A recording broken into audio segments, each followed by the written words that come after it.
You lie still, wrapped in something that isn't warmth. The air is too cold to trust. It clings to your arms like damp linen, and even your breath seems to rise with reluctance. There's no fire in the hearth tonight. Just the quiet snapping of the wind outside, arguing with shutters too old to care. You close your eyes, but the dark is already full. The straw beneath your back crackles each time you shift, loud in the silence, louder still in your shame. It's not the noise that unsettles you. It's that it reminds you someone else once lay on this same mattress. Someone sick, someone quiet. Even now, the smell of time and something bitter hangs in the corners of the room. You tried to scrub it out, but sickness has a way of sinking deep into the walls. Beneath the herbal scent, there is another coppery and thin, like breath drawn too fast. You stopped asking if it was your imagination. Outside, a bell rings, a real one, and far beyond it, the faint clack of wood on stone. Tap, tap, tap, not footsteps, not hooves, a staff. You know what comes next, the beak, the robe, the mask that isn't quite a face. People say the mask is empty, hollow, quiet, but you know better. You've heard what it really sounds like inside. Tell me, if you stood in front of a dying man dressed as death itself, what would you say to him? What sound would your breath make when you leaned in close? Soft linen rustling, thin glass eyes staring, and beneath that long, curved beak not silence, never silence, just a sound no one wants to remember. Tell us where you're listening from, or what time your night begins. You don't remember when the knocking started, only that it was dark, and you were already awake. The wind had been scratching along the window like a nervous cat. But then it paused, and in the pause came that sound dull, deliberate, made by a gloved hand on wood. You sat up slowly, careful not to let the straw shift beneath you again. You didn't need to light a candle. The moon was already spilling across the floor, pale and guilty. Your breath clouded in it. 3 knocks, then silence. The door opened not with a creak, but with a sigh. They never waited for permission. A black figure stepped in. The cloak moved like water, heavy and without rush. Leather gloves, a wide, brimmed hat, and the beak long, stiff, impossible. You told yourself it was just stitched linen and wood pulp, painted with resin, stuffed with herbs. You told yourself a lot of things. He didn't speak. He never did. The plague doctor walked slowly across the room, boots silent against the stone. You saw his staff now not carved, but plain, shaped by haste and fear. He used it to push aside the furniture without touching it. No part of him touched anything he didn't need to. He leaned toward the bed, not your bed, the other one, the one no longer breathing, and that's when you heard it. Inside the mask, past the thick beak and the dried flowers, was a sound. Not a growl, not a whisper. A kind of wheeze, thin and forced. It wasn't the doctor himself breathing. It was the air struggling to move through the packed herbs and cloth. Crushed rose petals, lavender, sage, camphor, vinegar. Soaked rags all jammed into the beak like a garden suffocating in its own perfume. The mask breathed like something trying not to be heard, like shame. You looked away, but you kept listening. They said the mask protected them, that it was designed to keep the bad air out. Miasma, that was the word they used, as if a smell could carry death. They didn't understand how it spread. Not yet, but they understood that something clung to the dying, the sound inside that mask. It wasn't fear. It wasn't comfort either.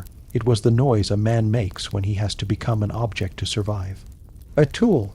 He lifted the blanket and looked at the body beneath. The same hands you'd seen hold spoons and laughter now lay curled like leaves after frost. Her mouth still open. Her eyes gently sealed not by you, but by the fever itself, when it softened her too fast. He placed a sprig of rosemary on her chest. You don't know why. Then he turned. The moonlight caught the mask. Those glass eyes never blinked. He walked out, and for a moment the air felt colder. You didn't cry. You just lay back down and pulled the straw around you tighter, as if that would protect you from what was still in the room. The herbs in the beak were meant to purify, but they didn't. They only added scent to the silence. You heard footsteps outside. Another door, another knock, another beak. You don't know his name. No one does. Some say they were doctors. Others say they were hired men, paid to wear the outfit because no one else would. Either way, their silence was their real uniform. The mask didn't make them less human, but it made them forget what it felt like to look someone in the eye. You fell asleep once, half, dreaming of what the world looked like through those glass circles. Blue, gray, and blurry, faces distorted by fog and distance. What did they see when they saw you? Not your name, not your hunger or your grief, just a possible infection. Your hands are dry tonight, cracked like old maps. You stare at them in the moonlight and try to remember when they last held something warm. People say time heals, but time is busy, and not everyone makes it to the part where healing begins. You pull your blanket higher and close your eyes. The wind returns to the window, the straw shifts under your shoulder, and somewhere far off, that staff taps again on stone. Maybe it's the same man, maybe not. They all wear the same silence. They all breathe the same broken sound. The mask doesn't hide death. It only makes it polite.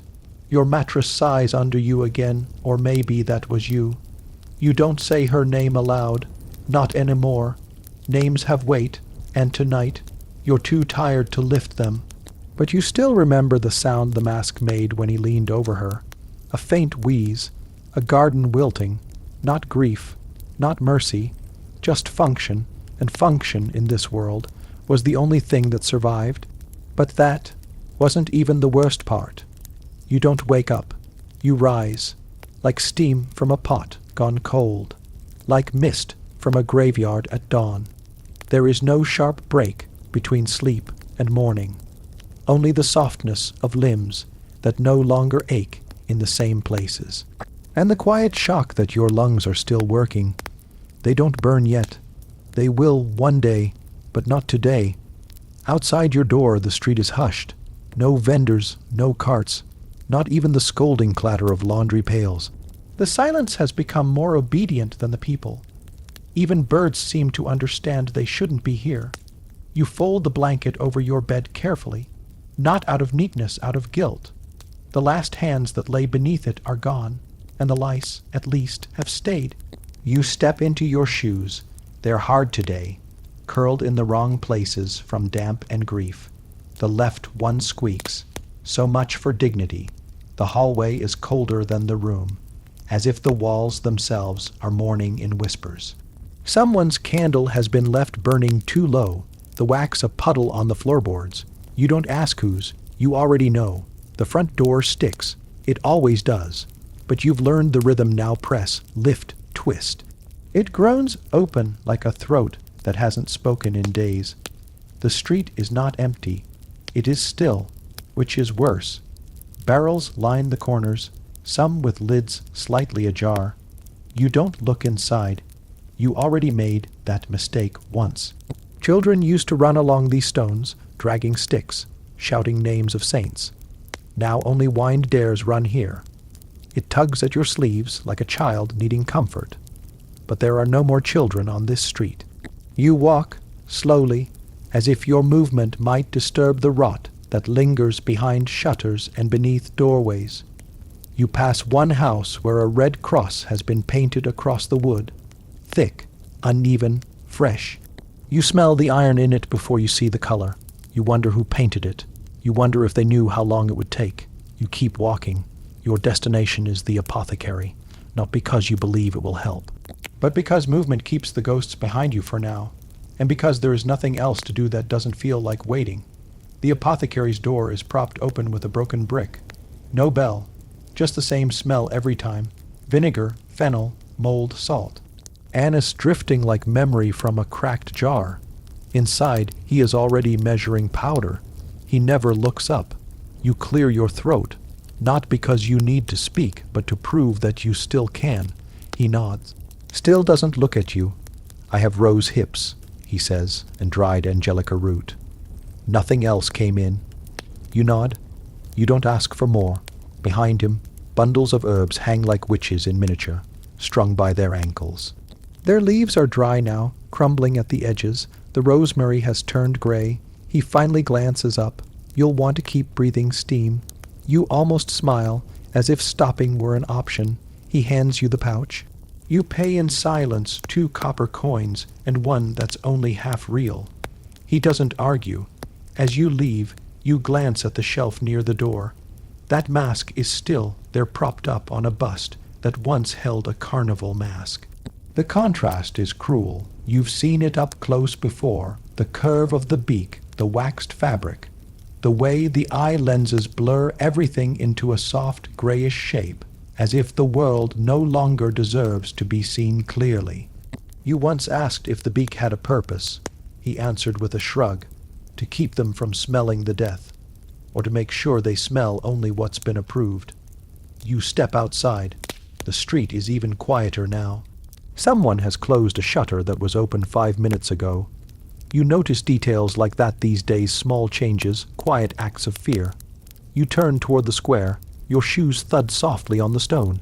A man ahead of you leans over a cart, inspecting potatoes with too many eyes. The cart owner wears gloves. No one touches anymore, but you remember touch. You remember her fingers wrapped around a spoon handle, her laugh rising before the cough took its place. You remember wiping her lips with a cloth soaked in vinegar, hoping it might stop what had already begun. You remember thinking you had more time. You pass the chapel. The door is open, though the pews have been stripped of cushions. The priest no longer gives sermons, just nods and offers a basin of rosemary water for cleansing. You dip your fingers. The water is cold. No one sings anymore. Hymns are too dangerous now. Too much breath. Too close together. So people pray silently or not at all. You walk on. The bell rings far away, once, then again. The same slow, deliberate rhythm you've come to dread. You follow the sound. You don't have to ask where it's coming from. You already know the path. Turn past the baker's, past the shuttered toy shop, past the alley where the pail of ashes is always overflowing. There, on the far side of the well, a man in black is leaning over a child. The mother stands nearby, hands folded in front of her mouth. Her eyes are open but far away. The plague doctor lifts the child's hand. His own hand is gloved. The child's is not. The mask leans close. The beak dips low. The wheeze begins soft, rhythmic, as the doctor breathes through the herbs stuffed into the mask. You feel it again, that sound, not quite human, not quite artificial. A long exhale that sounds like someone too tired to explain anything anymore. The doctor shakes his head, one slow shake.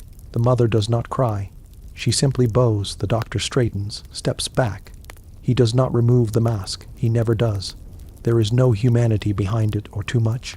You stand and watch. You don't know how long. Eventually, the wind shifts. A leaf rolls across the stone. The doctor turns and walks away, his staff tapping once against the ground before falling silent again. You do not follow. You return home. You boil water.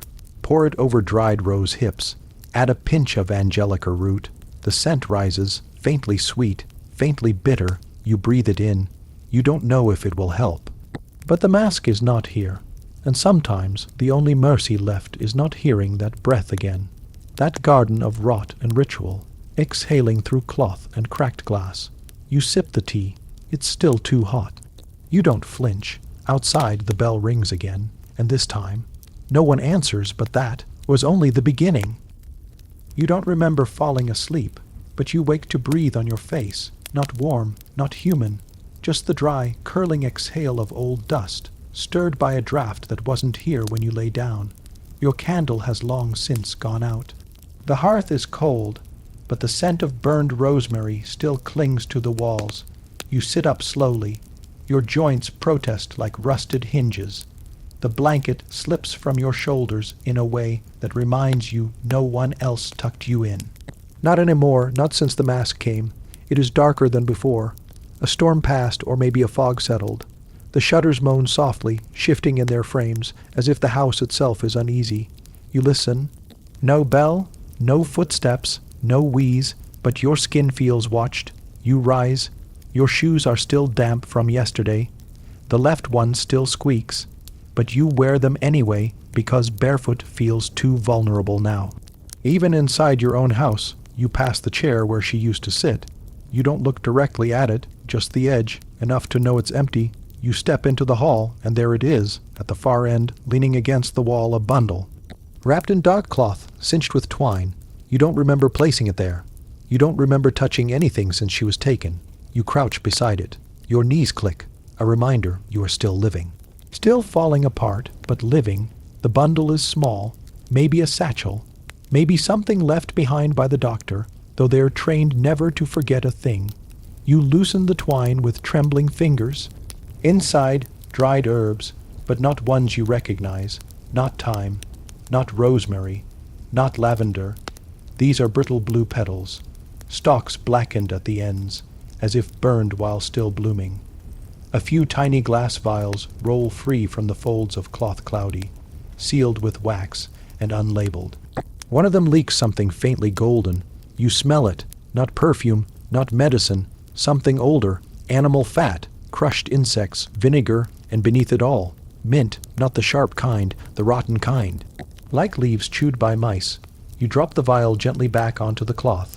It doesn't break. What was this for? Why was it left here? You stand slowly and step back. You don't want to know the answer. But you can't stop the question from forming anyway.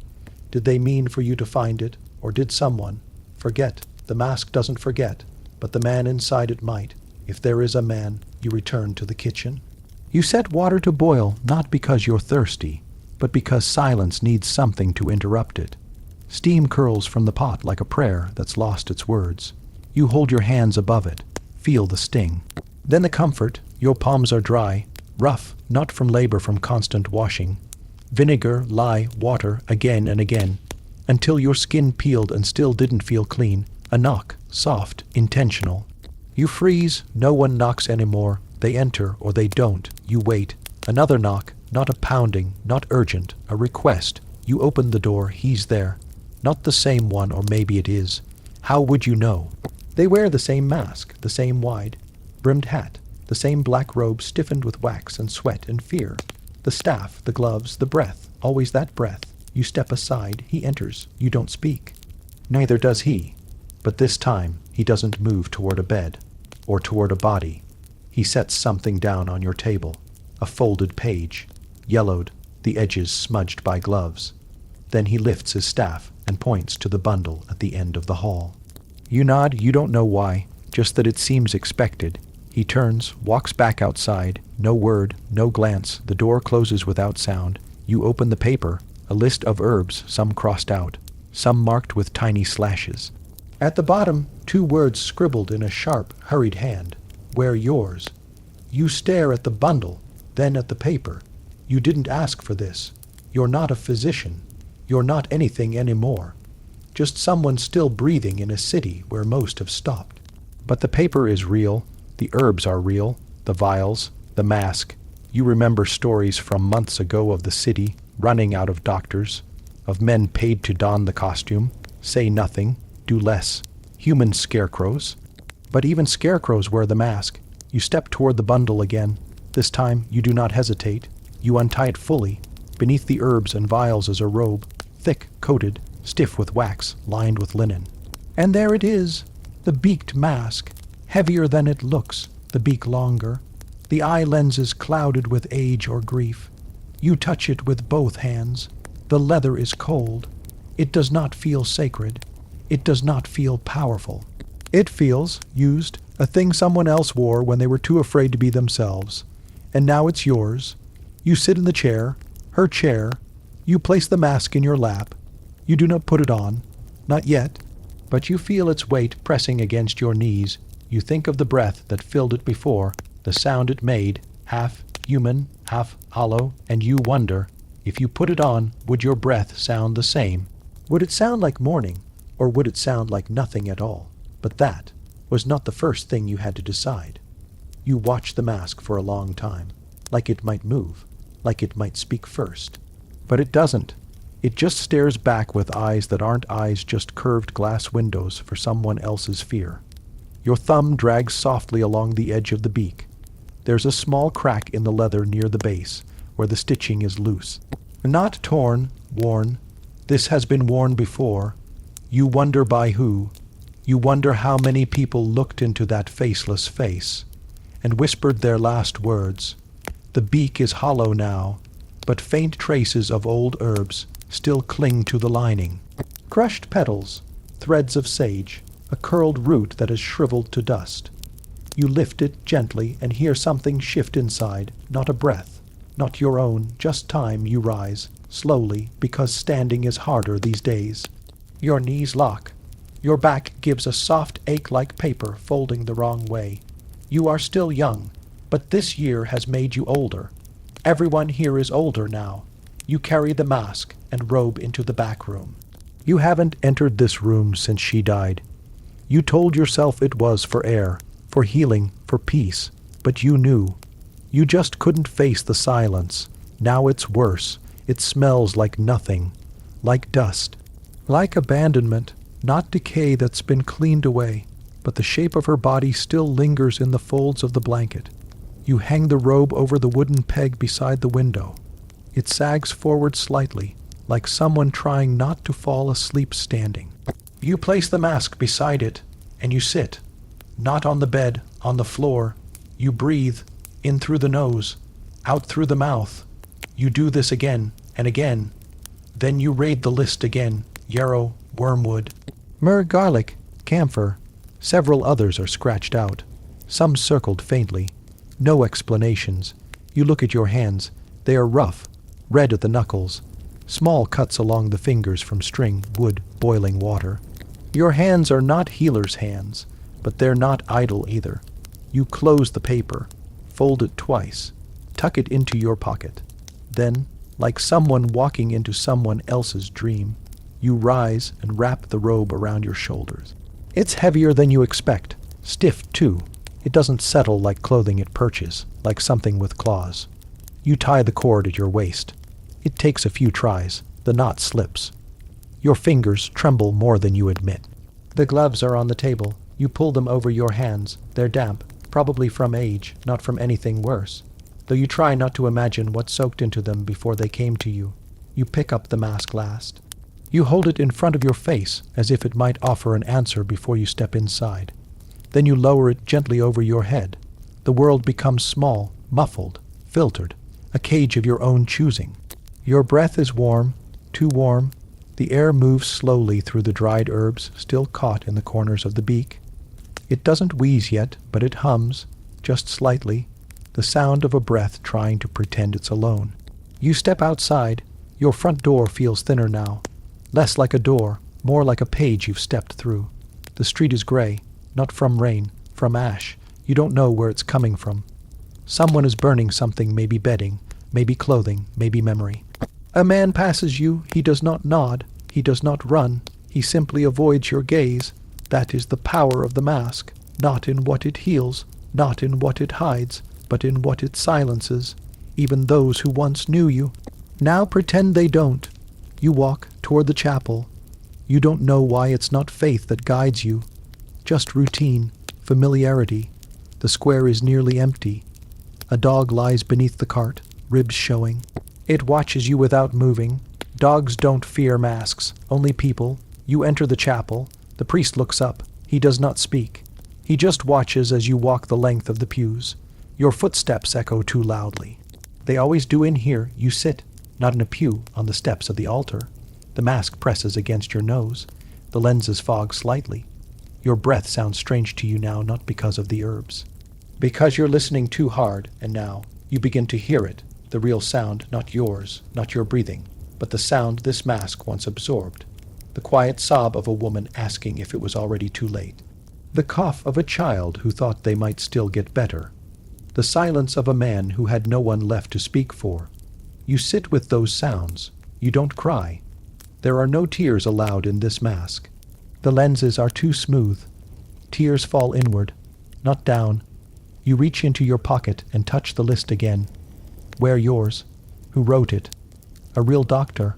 Or just someone who saw the tide rising and threw you a plank? You don't know what you are now. Healer, pretender, witness. Maybe just another mask with a body inside. The chapel is darkening. The light shifts on the stained glass. Colors fading into shadow. Your knees ache. You don't move because you are afraid. If you do move, You'll become someone else entirely, and there are no instructions for what comes next, but that you'll have to learn on your own. The robe still smells like someone else, not the plague doctor before you, not exactly, but like use, like breath caught in fabric, sweat pressed into waxed seams, a long life folded inside it, with no name stitched into the collar. The mask, too, now warm against your skin, begins to shift with each inhale. You hear it, louder now, the slow pull of filtered air through damp herbs and brittle cloth. With every breath, the beak exhales a garden's death. You are becoming the sound. You sit still in the chapel. Even the priest has left. At some point he passed behind you quietly, closing the great door not with ceremony, but with fatigue. His sandals had no echo. His robes smelled faintly of oil and old smoke. He didn't ask what you were doing here. He didn't need to.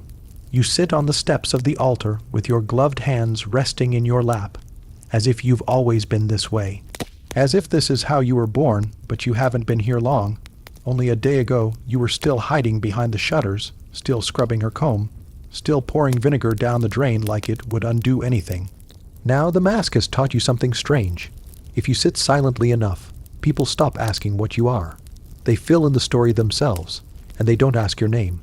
No one wants the name of the man who might see their death. You rise. It takes more effort now beneath the robe. The weight is real, but it's more than that. The heaviness settles in your chest as though your ribs now carry more than lungs.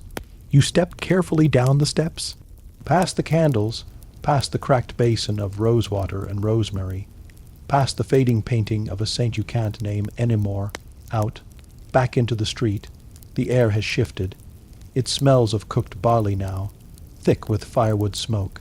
Someone is trying to keep up the rhythm of ordinary life. A pot left to simmer, a bowl scraped clean, but the city knows. No pot can boil away what's left behind. You walk with your head slightly lowered, not from shame, not from grief, but because the mask demands it. The beak is long. It points. It teaches you to move differently, to curve your neck and soften your footsteps. You pass a man washing a window. He sees you. He stops. He bows his head barely, but does not speak. That, too, the mask teaches. You don't have to ask anything. People will answer what they think you want. The mask listens in silence, and silence gathers things no voice can hold. You reach the edge of the square where the old bakery used to stand. The smell of yeast and flour is long gone. The shutters are nailed closed now, but someone has painted a crude X across the door. Not red-brown, blood or rust. You stand there for a moment, not because you expect something. Because the wind shifts again, you turn. A child is watching you. She's crouched behind a barrel no older than 7. Her face is smudged with soot or ash. Her nose runs. She does not cry. You lower yourself slowly so your knees don't shout. You lift your gloved hand. You do not reach out. You just hold the gesture like a question. She doesn't answer, just stares at the mask. You wonder what she sees. A monster, a doctor, a priest of death. You tap your chest once, the universal gesture for me. Then you tap your hand to your mouth. Eat. She shakes her head, then runs. Not far, just across the alley into a doorway. Her own, maybe, or someone else's, now empty. You do not follow. You rise again. You feel the pressure of sweat gathering beneath the mask. It has nowhere to go. The lenses fog. You lift one hand to clear them, a useless habit. The glass smears beneath your glove. Visibility worsens. Still, you walk down the alley toward the sound. Not a scream, not a cough, a kind of moaning, soft, rhythmic, the kind people make when they think they're alone. The door is already open. Inside, a man sits against the wall, thin, pale, a sheet pulled up to his waist, his torso bare and streaked with sweat. He looks at you like he's seen a ghost, or knows he's about to become one. You step inside. He does not move. You reach slowly for the pouch tied at your waist, the one with the bundle of herbs, the paper, the tiny unlabeled vials. You kneel beside him. The beak makes it difficult to get close. You tilt your head. You do not speak. You simply listen. He breathes in short, rattling bursts, chest shallow, no blood at the lips, not yet. His hands tremble as he grips the edge of the sheet. Do you know? He whispers. You nod, because he doesn't need you to say yes. He just needs someone else to carry the weight. You open one of the vials. The smell is sharp, camphor and mint with something sour beneath. You wet the corner of a cloth and press it near his mouth. He flinches, then stills. You wait. It's not medicine. It won't cure him, but it soothes something. A symbol, a gesture that he has not been abandoned, that someone still sees him. He reaches toward your face, instinct, perhaps, then stops, hand hovering inches from the mask. What's it like? In there? He asks. His voice is thin, papery. You don't answer, not because you don't want to, because you don't know, because inside the mask you are not yourself. You are the space between questions. You stand, gently, leave the cloth behind. You glance once at his eyes still open, still fighting. Then you turn and leave. No parting words, no final blessings. The mask doesn't bless, it only marks. You step back into the light, blinking as your eyes adjust through the lenses. Someone stands across the street. A woman. She holds a handkerchief to her face. Her sleeves are embroidered not richly, but with care. She looks at you as if she once knew your name, but she does not speak. She simply nods. You walk. You hear footsteps behind you, then silence, then footsteps again. You do not turn, not yet, because you understand now the mask teaches something deeper than silence. It teaches you how to witness without absorbing, how to watch suffering and still keep walking, not from cruelty, from necessity. At the edge of the next square, a man in black approaches you, not robed, not masked. He carries a satchel and a sealed letter. He speaks without pleasantries. You're reassigned. You stare. Through the lenses, your own confusion fogs the view. He presses the letter into your hand. They've run out. You're close enough. You can read. You do not argue. No one argues anymore. You open the letter with gloved fingers. It's short, a name, an address, a symbol you don't understand. The man is already gone. You fold the letter, tuck it beside the paper list. Your fingers ache from the stiffness of the gloves. The wind has changed again. You begin walking, each step quieter than the last, each breath slower. You hear it now, more than ever, the sound inside the mask, the breath that is not yours, the breath that was left behind, the breath that echoes from every mask worn before. It isn't loud, but it lingers. Like sorrow, like duty, like the rustle of linen pulled over a still body, and still, you keep walking, because someone must, but that is only the sound on the surface. You forgot how long a hallway could be. This one stretches like a spine, crooked and drafty, built too narrow for what it now contains. Shelves, crates, bundles of stained linens, rolled like corpses and stacked like firewood. Your hand drags along the stone wall as you walk. Cold, damp, flaking, the kind of wall that remembers everything. You pass a tapestry. You no longer look at one of St. Roch, his lifted tunic and the blessed sore on his thigh. There's a joke the apothecary used to make about that. You've forgotten the punchline. Only the shape of the laughter remains. At the far end of the hall, just before the stairwell turns, a narrow wooden door waits ajar. It smells different in there, not rot, not vinegar, not fever. No, this scent is drier, like chalk and books and brittle time. The door creaks as you push it wider.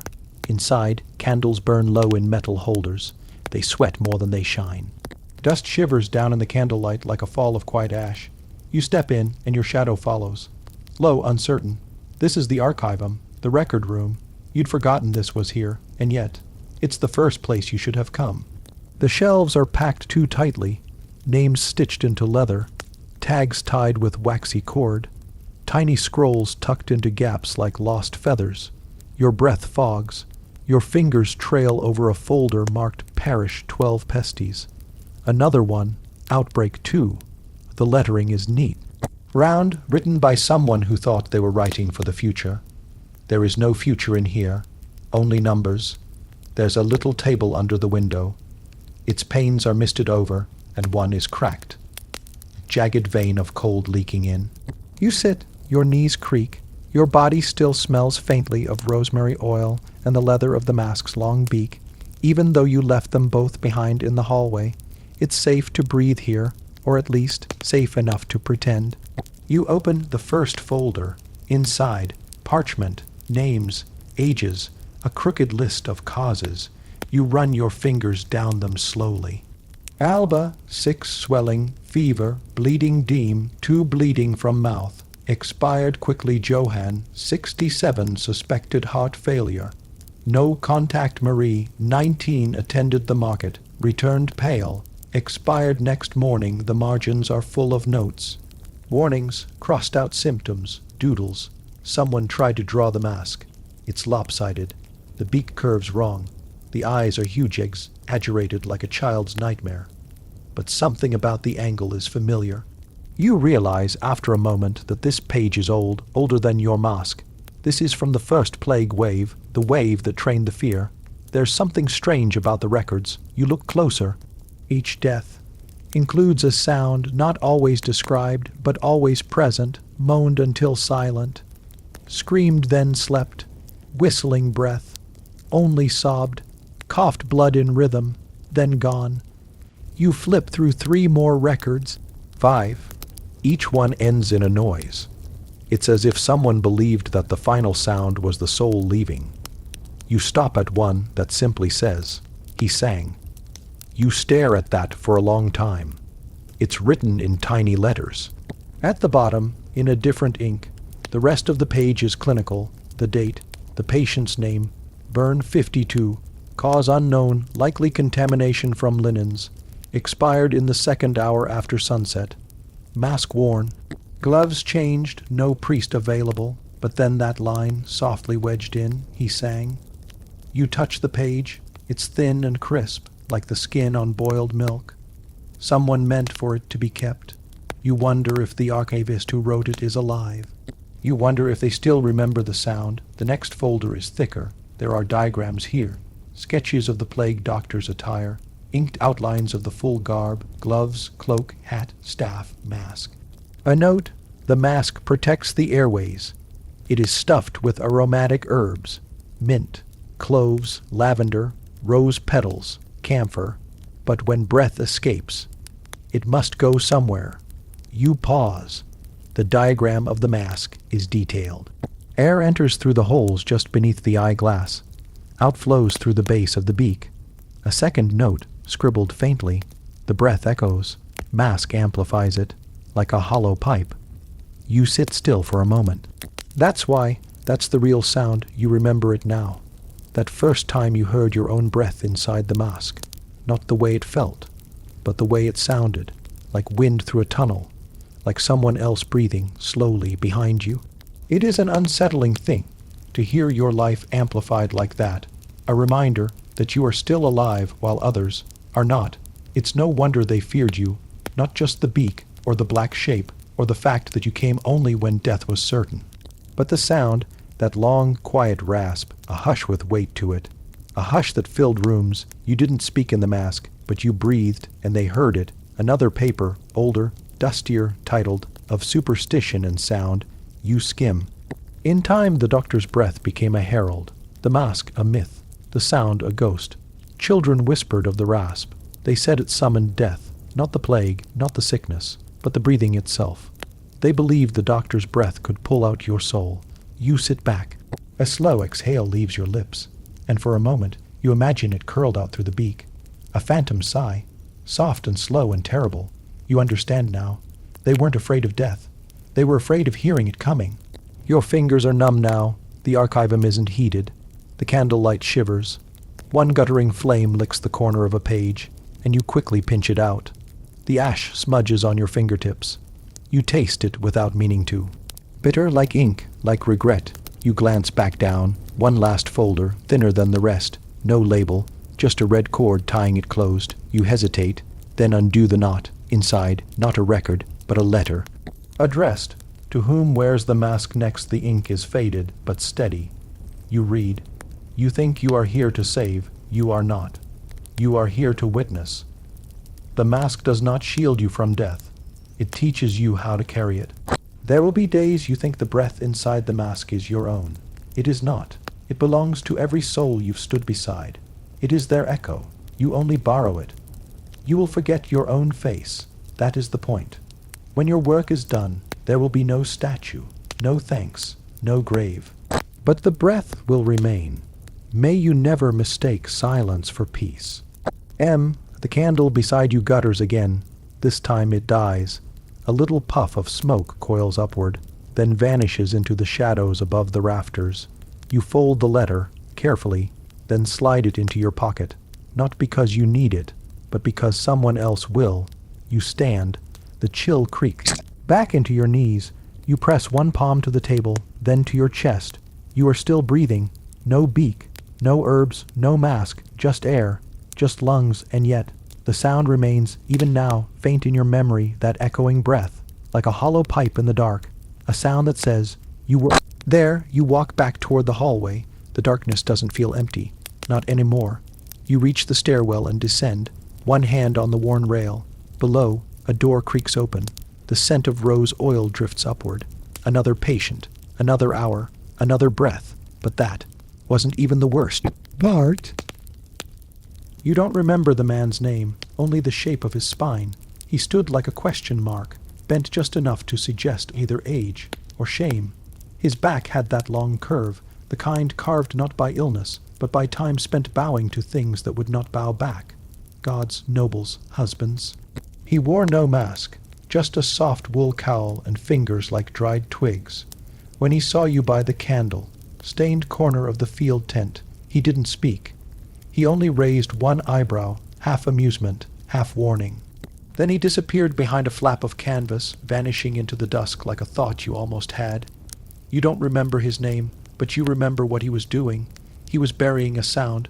You wake earlier now, not because of duty or light or hunger, simply because sleep no longer holds you as tightly. The straw under your back rustles as you sit up. A dusting of night frost clings to your sleeves. Your breath is faint, but visible. You've been dreaming of bell towers, empty ones, and the sound of rope fraying. You step carefully over your neighbors in the tent, some still asleep, others merely pretending. A boy to your left scratches his leg through a lice hole in his trousers. No one speaks. No one has spoken yet this morning. Outside, the air stings. You draw your robe tight around your ribs and listen. No birds, no carts, no coughs, just the sound of wet rope pulling through a pulley. You know that sound now. The corpse cart is coming. It's always pulled by the same gray mule. The beast is all ribs and resentment, one ear torn, the other flicking back at nothing. The man walking beside it is less expressive than the mule. You think his name is Miko. He doesn't speak, not even to curse the frost. The cart holds 6 today, stacked neatly like firewood. One of them is the old tanner who used to spit at your feet when you passed. You recognize the frayed edge of his cloak. You feel nothing. Then, quietly, something like relief. The tanner had a cough, a loud one. You won't have to hear it anymore. You hate that you think this. You turn away and walk toward the physician's tent. It has a symbol painted on the canvas in red pigment, an uneven circle with 3 lines beneath it. The symbol is not Latin, not Arabic, not even a letter. Just a shape, like a sun with legs, a warning that no one understands but everyone obeys. You step inside without knocking. Inside, there's a new mask hanging on the wooden post beside the sleeping chair. It is longer than yours, the beak more curved, the glass eye holes darker. It does not belong to your physician. A stranger is here. She sits by the basin, dabbing wine into her palms. You watch the stains spread. Her robe is clean but worn at the hem. Her boots are good leather, scuffed at the toe. Her back is to you, but you sense that she knows you're there. She speaks without turning. Why is your mask hung that way? She asks. You glance at the post. Your mask is tilted slightly upward. Not by intent, just habit. I don't know. You say. She doesn't reply. She just keeps dabbing her hands. Then she turns, and you see her eyes. They are not kind, not cruel either, just exhausted, like yours, like the mule's. She gestures to the table. Laudanum, she says, pointing to a flask. Half a draught for fever. Whole one if you want them to forget how long the dying takes. You nod. Then she picks up her mask. It is older than you thought. The leather has cracked along the beak. There is stitching across the left eye hole. like someone tried to repair it with thread meant for clothing. She places it gently on her face, and then you hear it, that sound again, the one that never leaves you now. It's not a hiss, not a rattle, not breath. It's the echo of silence inside the beak, a chamber of trapped air, a whispering cave, the sound of empty herbs straining to pretend they can purify the stench of death. No one tells you that's what you'll hear. They all assume the horror is the look of the mask, but it's the sound. That's what lingers. You follow her out of the tent. She walks like she's done this for years. Measured, economical, without pause. You try to match her pace, but your legs are stiff from cold and clumsiness. The village ahead is only half a village now. 2 rows of houses, several collapsed, one still smoking. Do they know we're coming? You ask, no. She replies, then a pause, which is better. You reach the square. A child is standing by a well, swaying slightly, bare feet, thin arms. He's holding something wrapped in cloth. You can already guess what it is. Don't touch, she says sharply, stepping forward. The child does not run. He just lowers the bundle onto the stones and steps back. Inside the cloth is a small shape, too small. The woman kneels, examines it, then glances at you. No bleeding, no lesions, no swelling. You lean down too. There's something under the child's fingernails, not dirt, ash. The woman looks at the nearby doorway. A kettle, overturned, burn marks on the wood. She sighs, not plague. You understand. The child had tried to warm a sick baby. Accident, not infection. Still death. The woman places a hand on the child's head, briefly, without softness. Go, she says, and he does. You stare after him until he vanishes behind the smoke of someone else's chimney. Later that evening, you help unpack the remaining herbs. They're not as strange as you once thought, just bitter. Mint, rose petals, myrrh, wormwood. The pouches are labeled in ink that has started to fade. You relabel them with charcoal on cloth. Your fingers smudge the letters. The physician, your new companion, boils a pot of wine and crushes 2 cloves into it. The smell is oddly warm, almost pleasant. You sit outside the tent while she works. The sun is gone. The sky is the color of wet parchment, and your mask hangs from your neck like a reminder. You hear it even now, that hollow hush of the beak. It was never meant to save you, or them. It was meant to separate. Why do you still wear it? She asks you later. You glance at her. Because I'm supposed to. You say, no one's watching anymore. She replies. You don't answer. She holds her own mask in her lap now, turning it over like a cracked fruit. Her thumbs brush the curve of the beak. My first patient was my sister. She says quietly, she thought I was a bird, kept asking why I'd come to visit her dreams. You wait. She died before I could take it off. She adds, the pot hisses, then nothing. You look down at your hands. They're cracked now, red around the knuckles. Your nails have dirt that won't wash out. Your skin smells faintly of vinegar and wool. You feel far from human, far from anything. The sound inside the mask returns. Even when it's not on your face, you hear it. A silence shaped like breath. Later that night, the fire dies early. The mule has stopped braying. The tent is dark, and still you lie awake. You think about that child with the bundle, the one who didn't run. You think about the old man with the curved back, the new physician's hands, the sound of laudanum being poured. The mask, when worn, does not amplify the voice. It swallows it, makes you quieter, more distant. You wonder if that was the point all along, to muffle you, to erase the human from the helper. You wonder how long until you forget what your own voice sounds like. You wonder how long before someone mistakes you for the bird yourself, a shadow with a beak, no name, no sound, just the breath of herbs, stale and stubborn. But that wasn't even the worst part. They make you kneel. The floor is rough stone, stained in places. You don't ask what with. There's a basin of water beside you, and a cloth that's not clean enough. One of the friars gestures again. You understand. Wash. The monastery has let you in, though just barely. Not to sleep. No, not yet. You'll have to earn that mercy. You've been brought into the narrow side corridor that once led to the novitiate's quarters. Now it's full of patients, quiet ones, or not quiet at all, but you aren't sent to them yet. First, you must clean. Your hands are blistered. You're shaking slightly. The water is cold enough to sting. The friar doesn't speak. He hands you a mask. You hold it, carefully. The beak juts forward, stiff and glossy with some waxy treatment. It smells like rain, soaked parchment left too long in a church basement. There's an inner cavity, lined with herbs so dry they crumble like sleep into your palms. You don't know the names of all of them. Rosemary, lavender, something citrus, maybe orange peel or lemon balm. But others smell of ancient kitchens, bitter fields, forgotten gardens, rue, camphor, angelica. You lift it slowly, fit it over your face. The strap is tight. Your breath fogs slightly. The world becomes dim, tunneled through two round glass eyes. The friar nods once, faintly, and walks away, and then you hear it. Not from outside the mask, not from the corridor or the monks or the suffering, from within. A soft sound, not quite breath, not quite silence. As if the herbs inside remember something you don't.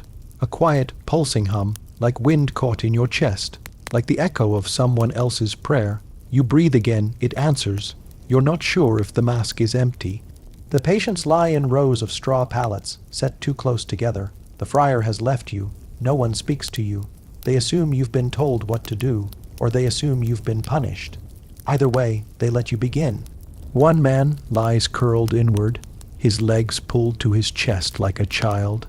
His eyes are closed, but his lips move in a whisper, maybe to God, maybe to someone long gone. You approach. The mask narrows the world, makes every motion slow, deliberate. Your footfalls are muffled. The glass lenses soften the outlines of faces, removing just enough detail to feel unreal or merciful. You check his fever, not by touch. You're not allowed to touch skin directly. You use the back of your sleeve, covered with waxed cloth. His forehead is dry. You know that doesn't mean anything. They say plague dries the body from the inside out, like fire that no one can see. Another cough nearby. Wet, you turn. A girl, maybe 13, maybe younger. Her cheekbones are too sharp, but she still has all her hair. Blonde, filthy, matted with something you hope is mud. You kneel beside her. The mask creaks faintly when you bend. You think again of the sound it made earlier. Not breath, not voice, but memory. She looks up at you. Her eyes are red, but there's something else behind them. Not hope. No, one here has that. Not anger either. Recognition. Are you a real one? She asks. Her voice is hoarse. You don't answer. You're not sure. The mask looks real. The robe is clean enough. But you've never treated anyone. You were never trained. Only tasked. She stares a while longer, then closes her eyes again. You stay there beside her a moment longer. Long enough to feel the weight of the mask again. Long enough to wonder what she thought you were. The monastery bells chime the hour. You lose track of which. Time folds differently in here. You clean the edge of a wound. Pour vinegar along a cloth. Burn incense too thick to breathe. You open a window for air and immediately regret it. Crows are gathered outside, dozens, maybe more. You shut the shutter. The sound of wings doesn't stop. The friar returns sometime in the middle of the hour. He carries a bucket and hands you a dull-edged blade. You don't ask what it's for. You already know. Buboes, swellings under arms, between thighs, behind ears. You've heard that draining them sometimes helps. Other times it brings death faster. There's no rule. But he nods again. You understand. Begin. You choose the man curled like a child. His arms are thin. His lips have stopped moving, but he's breathing for now. The mask makes everything more distant. You wonder if that's why they wore them. Not just for herbs, not just for supposed protection, but for distance, to become something else, something more capable, less breakable. You make the incision. The smell is sharp, metallic. Your hand doesn't shake as much as you feared. But then, beneath the mask, you hear it again, a low, mournful tone, like a wind chime caught in fog, or breath from another era. Not from outside, from within. The herbs shift faintly. Or is it something else? The mask hums. You take a moment after. Slip into the side corridor, away from the patients. Your hands ache. Your back is soaked. The cloth of your robe clings under your arms. You sit on a small wooden stool used by the novices long ago. The mask creaks again. You don't remove it. Not yet. Instead, you listen. That sound again. So faint, so close, a memory stitched into old air. You wonder who wore this before, if it ever left the face of its last owner, or if the monks pulled it from a body and handed it to the next fool with hands steady enough to hold a knife. And now, to you, you lean forward, press your palms against your knees. The stool wobbles slightly beneath you. It's uneven, or maybe the floor is. You try to think of your village, your home, your parents, your brothers, the old woman who kept the geese. You try to remember their faces. The mask fogs gently. You fail. The friar returns. He says nothing. Only points. Another chamber. You rise. The stool creaks in protest. Your knees ache. Your hands feel farther away than they should. You walk. The new room is quieter, but heavier. These are the ones already gone. Bodies, wrapped in linen, laid side by side. Not enough shrouds for everyone. Not enough prayers either. You're not asked to bury. Not yet. Just to count. To note who still waits. To mark those whose eyes weren't closed. You wonder what the mask smells like now. If the herbs have soaked up the scent of death. If the next person to wear it will taste that first. You think again of the sound. What if it isn't a sound at all? What if it's something the mask remembers? What if it records breath, thought, fear, 1,000 whispered prayers hailed again and again, never escaping the beak? What if the mask is never truly empty? You reach up, touch the side. The surface is stiff, waxed, unyielding. But the inside is something lives there, not alive, not dead, just collected. You finish your count. 19 bodies, 4 men, 7 women, 8 that could be either or neither. You don't write it down. There's nowhere to write. You carry it instead, in your spine, in the soft spot beneath your ribs, in the back of your throat where grief waits, but never quite arrives. When you return to the main corridor, the young girl is awake again. She sees you, her eyes narrow, then soften. You're still here. She says. You nod, she coughs. It sounds worse now, but her gaze is steadier. Don't take off the mask. She whispers, you pause. Why not? You ask before you mean to. Her smile is small, dry, like old bread. Because it remembers too much. You sit beside her. The corridor smells of vinegar and rot and wax and lavender. You think you can smell rain, but there are no windows open. You wait for her to fall asleep. But she doesn't. She stares upward at the rafters, as if counting how many nails it would take to hold the roof in place. You hear it again, the mask, that gentle tone, not from you, from her side now. Soft, like someone exhaling centuries. You glance down. She's wearing one too. Smaller, child. Sized. Was it always there? Or did someone give it to her when you weren't looking? You can't remember. You lean back. The stool groans. Outside, the crows have gone quiet. Inside, nothing moves except breath and the sound, that soft, remembering sound, like a sigh that belonged to 1,000 faces, and maybe one of them was yours. You can still hear it, that soft, hollow creak of leather shifting with every breath, the way the beak moves when the doctor leans forward, just enough to make the waxed fabric rustle against itself, and the straps tighten behind the hood. The mask never fully fits. It presses unevenly against the face, shifting like it wants to speak. And sometimes, when all else is quiet, you think it does. The sound is not what you expected, not ominous, not like the hoarse hiss of monsters. No, it's something smaller, almost shy, like the mask itself is weary of being feared. You stand beside the doorframe now, holding your breath again, watching him work in silence, the plague doctor. This one doesn't speak much. That's good. The last one wouldn't stop muttering to himself, prayers or curses, or simply nonsense whispered to the lining of his coat.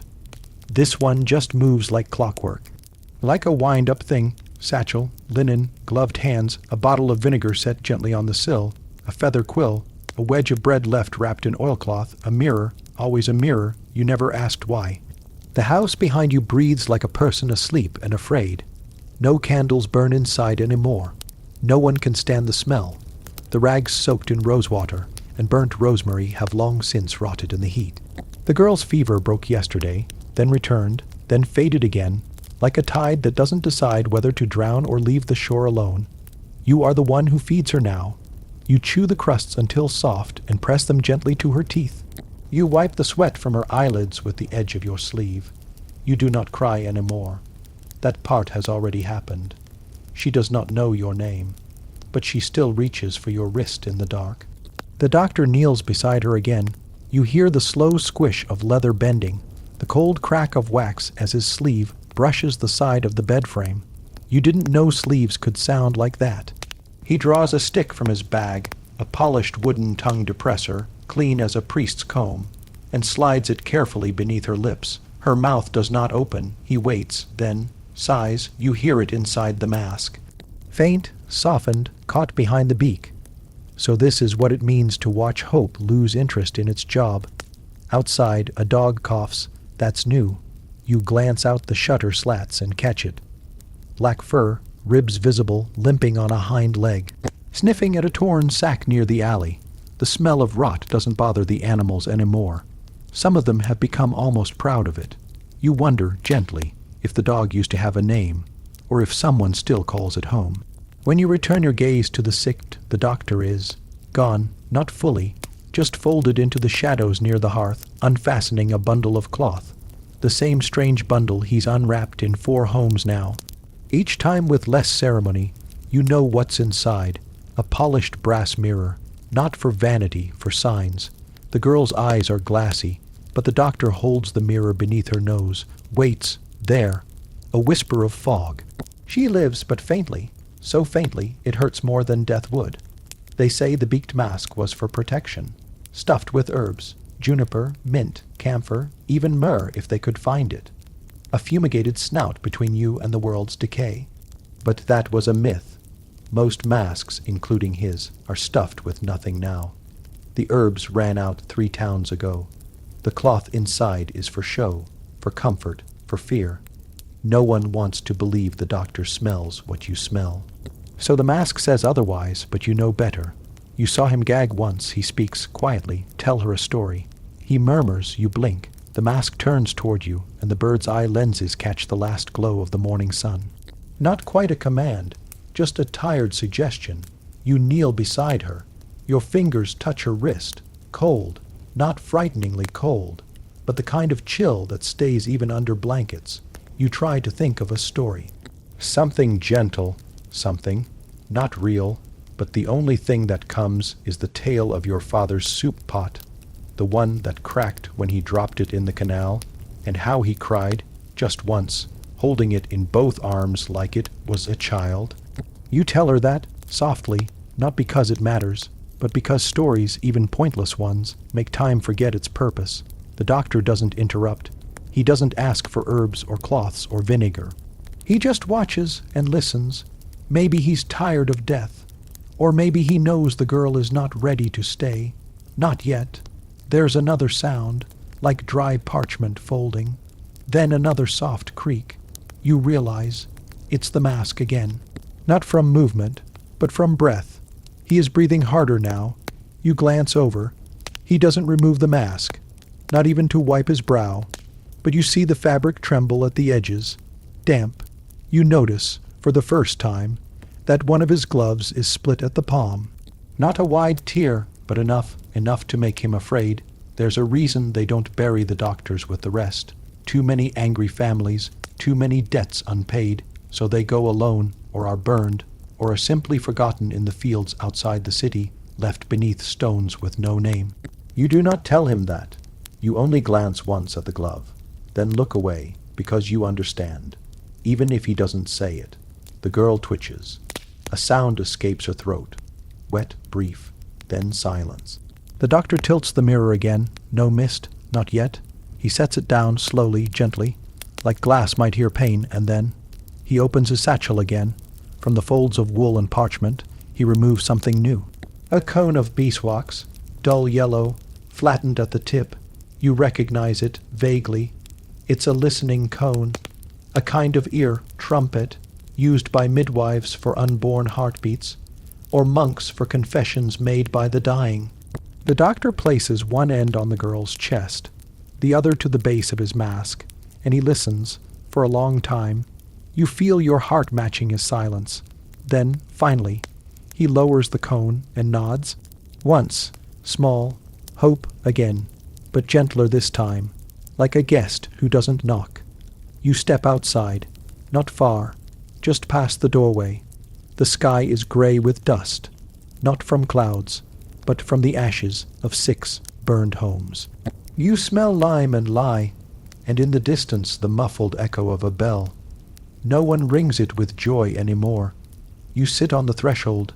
Your hands are stained with broth, charcoal, sweat, wax, and oil. They no longer smell like anything you remember. You rub your thumb across the crease of your palm, the line your mother used to call your fate mark. She said it was short.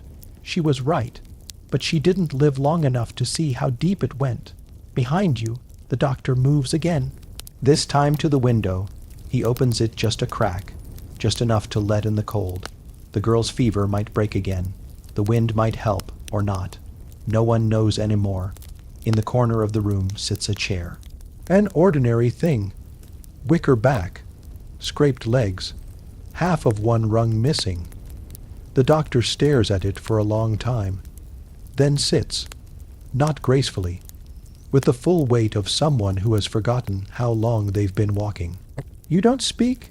He doesn't either, but after a while, you hear it, a sound from the beak, not a breath, not a word, but something in between, like humming, a low, tuneless rhythm, barely audible. The kind of sound you might hear from a potter shaping clay, or a child talking to the air. Not for you, for himself. You realize this is the real sound that came from a plague doctor's mask. Not horror. Not magic. Just the quiet grief of someone still trying, and still. The girl sleeps. You sit behind a shutter, but the wind still finds you. It climbs through cracks in the stone, runs its fingers along the wooden frame, and touches your spine with cold, delicate hands. The shutters groan as if in protest, but they hold, for now. Beyond them lies the canal, dark water colder than bone.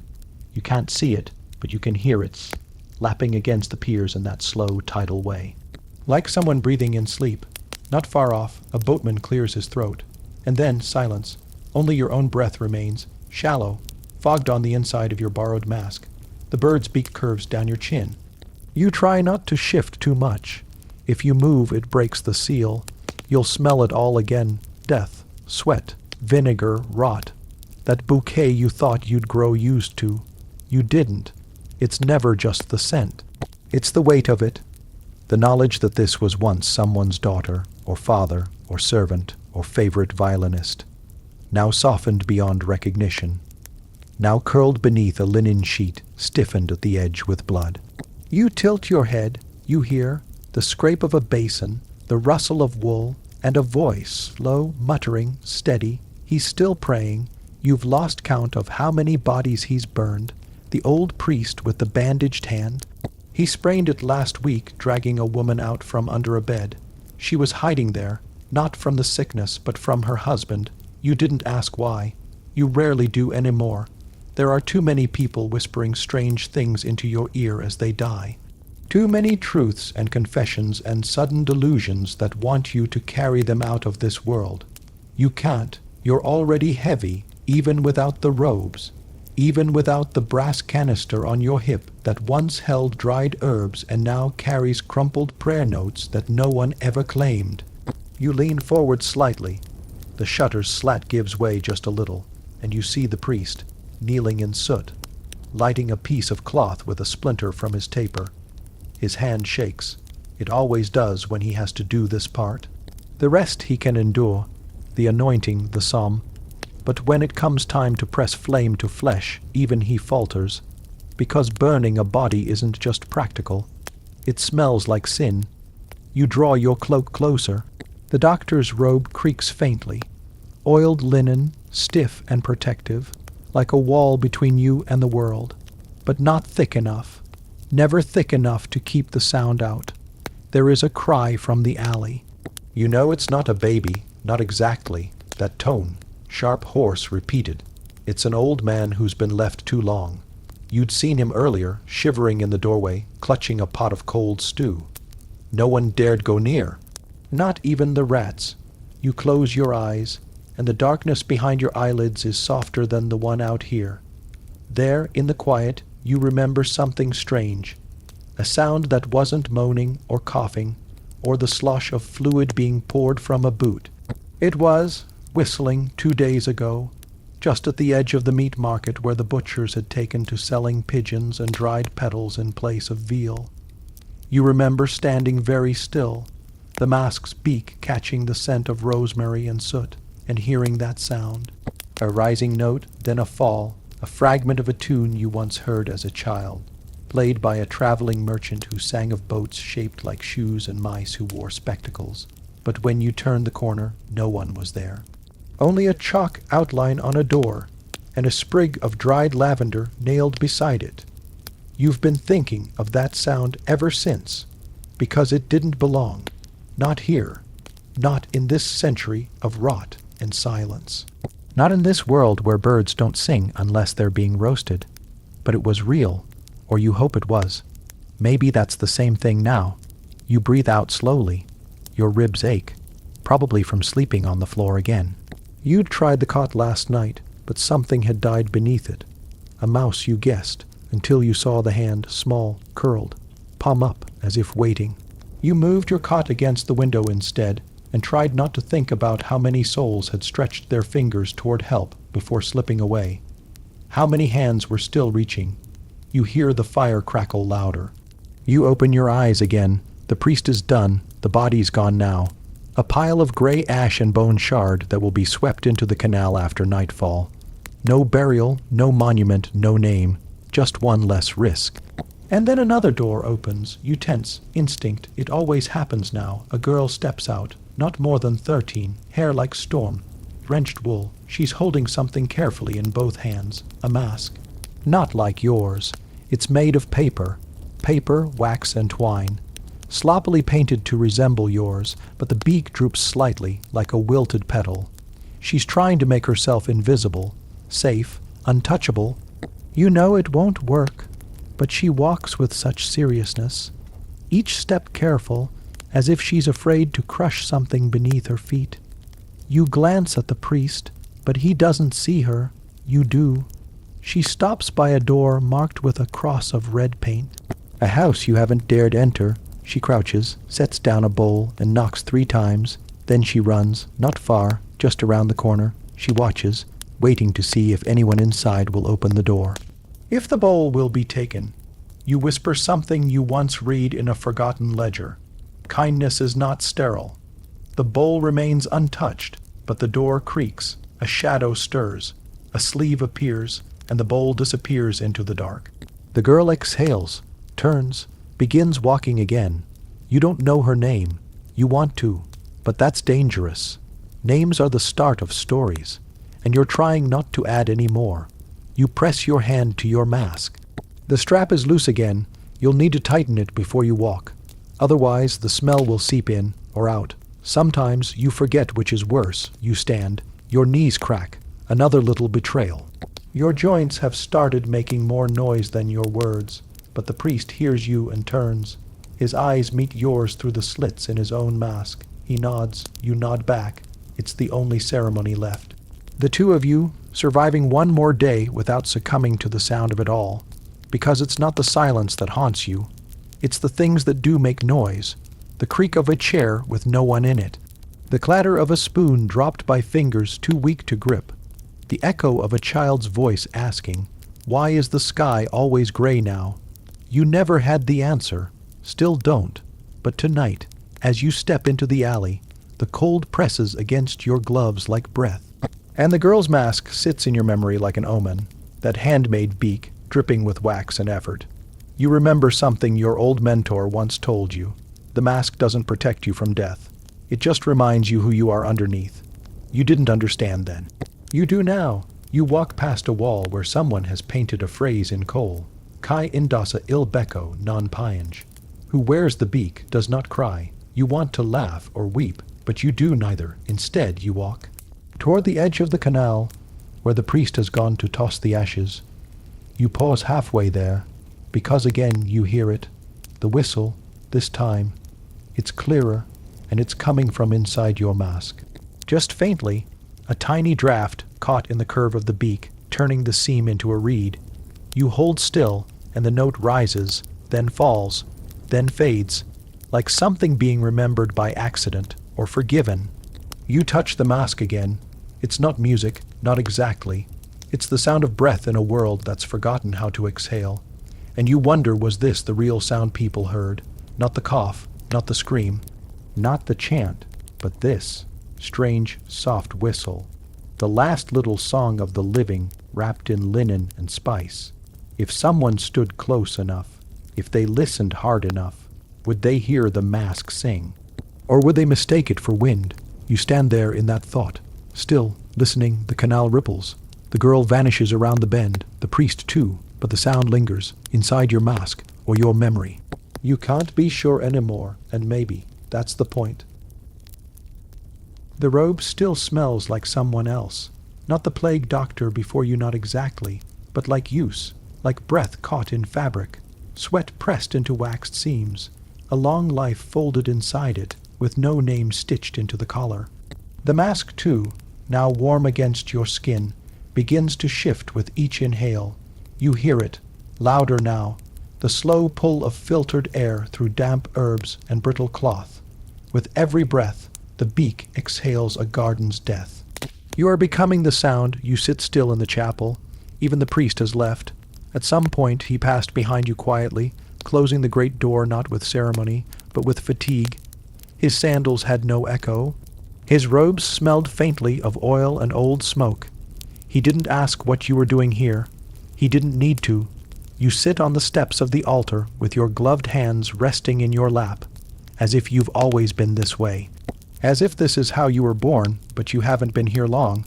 Only a day ago you were still hiding behind the shutters, still scrubbing her comb, still pouring vinegar down the drain like it would undo anything. Now the mask has taught you something strange. If you sit silently enough, people stop asking what you are.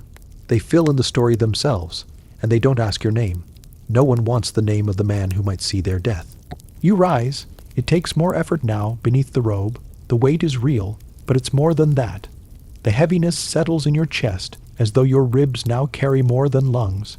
You step carefully down the steps, past the candles, past the cracked basin of rosewater and rosemary, past the fading painting of a saint you can't name anymore, out, back into the street. The air has shifted. It smells of cooked barley now, thick with firewood smoke.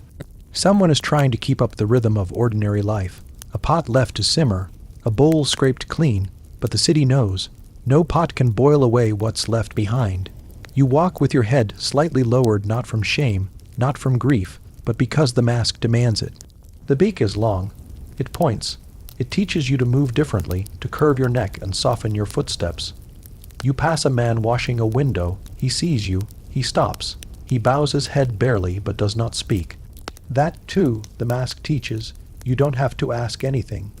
People will answer what they think you want. The mask listens in silence, and silence gathers things no voice can hold. You reach the edge of the square where the old bakery used to stand. The smell of yeast and flour is long gone. The shutters are nailed closed now, but someone has painted a crude X across the door. Not red-brown, blood or rust. You stand there for a moment, not because you expect something. Because the wind shifts again, you turn. A child is watching you. She's crouched behind a barrel no older than 7. Her face is smudged with soot or ash. Her nose runs. She does not cry. You lower yourself slowly so your knees don't shout. You lift your gloved hand. You do not reach out. You just hold the gesture like a question. She doesn't answer, just stares at the mask. You wonder what she sees. A monster, a doctor, a priest of death. You tap your chest once, the universal gesture for me. Then you tap your hand to your mouth. Eat. She shakes her head, then runs, not far, just across the alley into a doorway. Her own, maybe, or someone else's, now empty. You do not follow. You rise again. You feel the pressure of sweat gathering beneath the mask. It has nowhere to go. The lenses fog.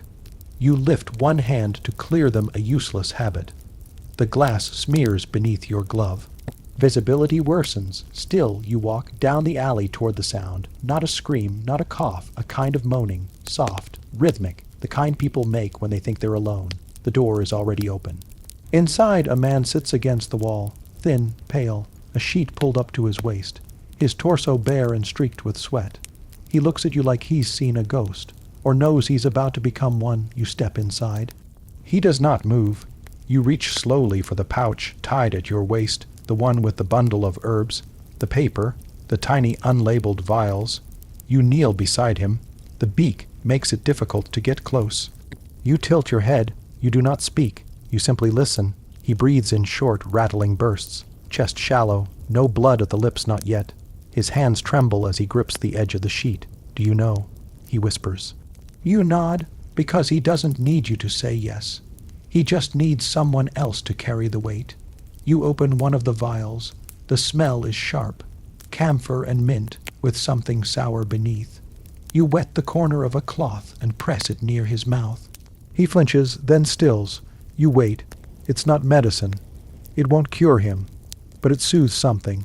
A symbol, a gesture that he has not been abandoned, that someone still sees him. He reaches toward your face, instinct, perhaps, then stops, hand hovering inches from the mask. What's it like? In there? He asks. His voice is thin, papery. You don't answer, not because you don't want to, because you don't know, because inside the mask you are not yourself. You are the space between questions. You stand, gently, leave the cloth behind. You glance once at his eyes, still open, still fighting. Then you turn and leave. No parting words, no final blessings. The mask doesn't bless, it only marks. You step back into the light, blinking as your eyes adjust through the lenses. Someone stands across the street. A woman. She holds a handkerchief to her face. Her sleeves are embroidered not richly, but with care. She looks at you as if she once knew your name, but she does not speak. She simply nods. You walk. You hear footsteps behind you, then silence, then footsteps again. You do not turn, not yet, because you understand now the mask teaches something deeper than silence. It teaches you how to witness without absorbing, how to watch suffering and still keep walking, not from cruelty, from necessity. At the edge of the next square, a man in black approaches you, not robed, not masked. He carries a satchel and a sealed letter. He speaks without pleasantries. You're reassigned. You stare.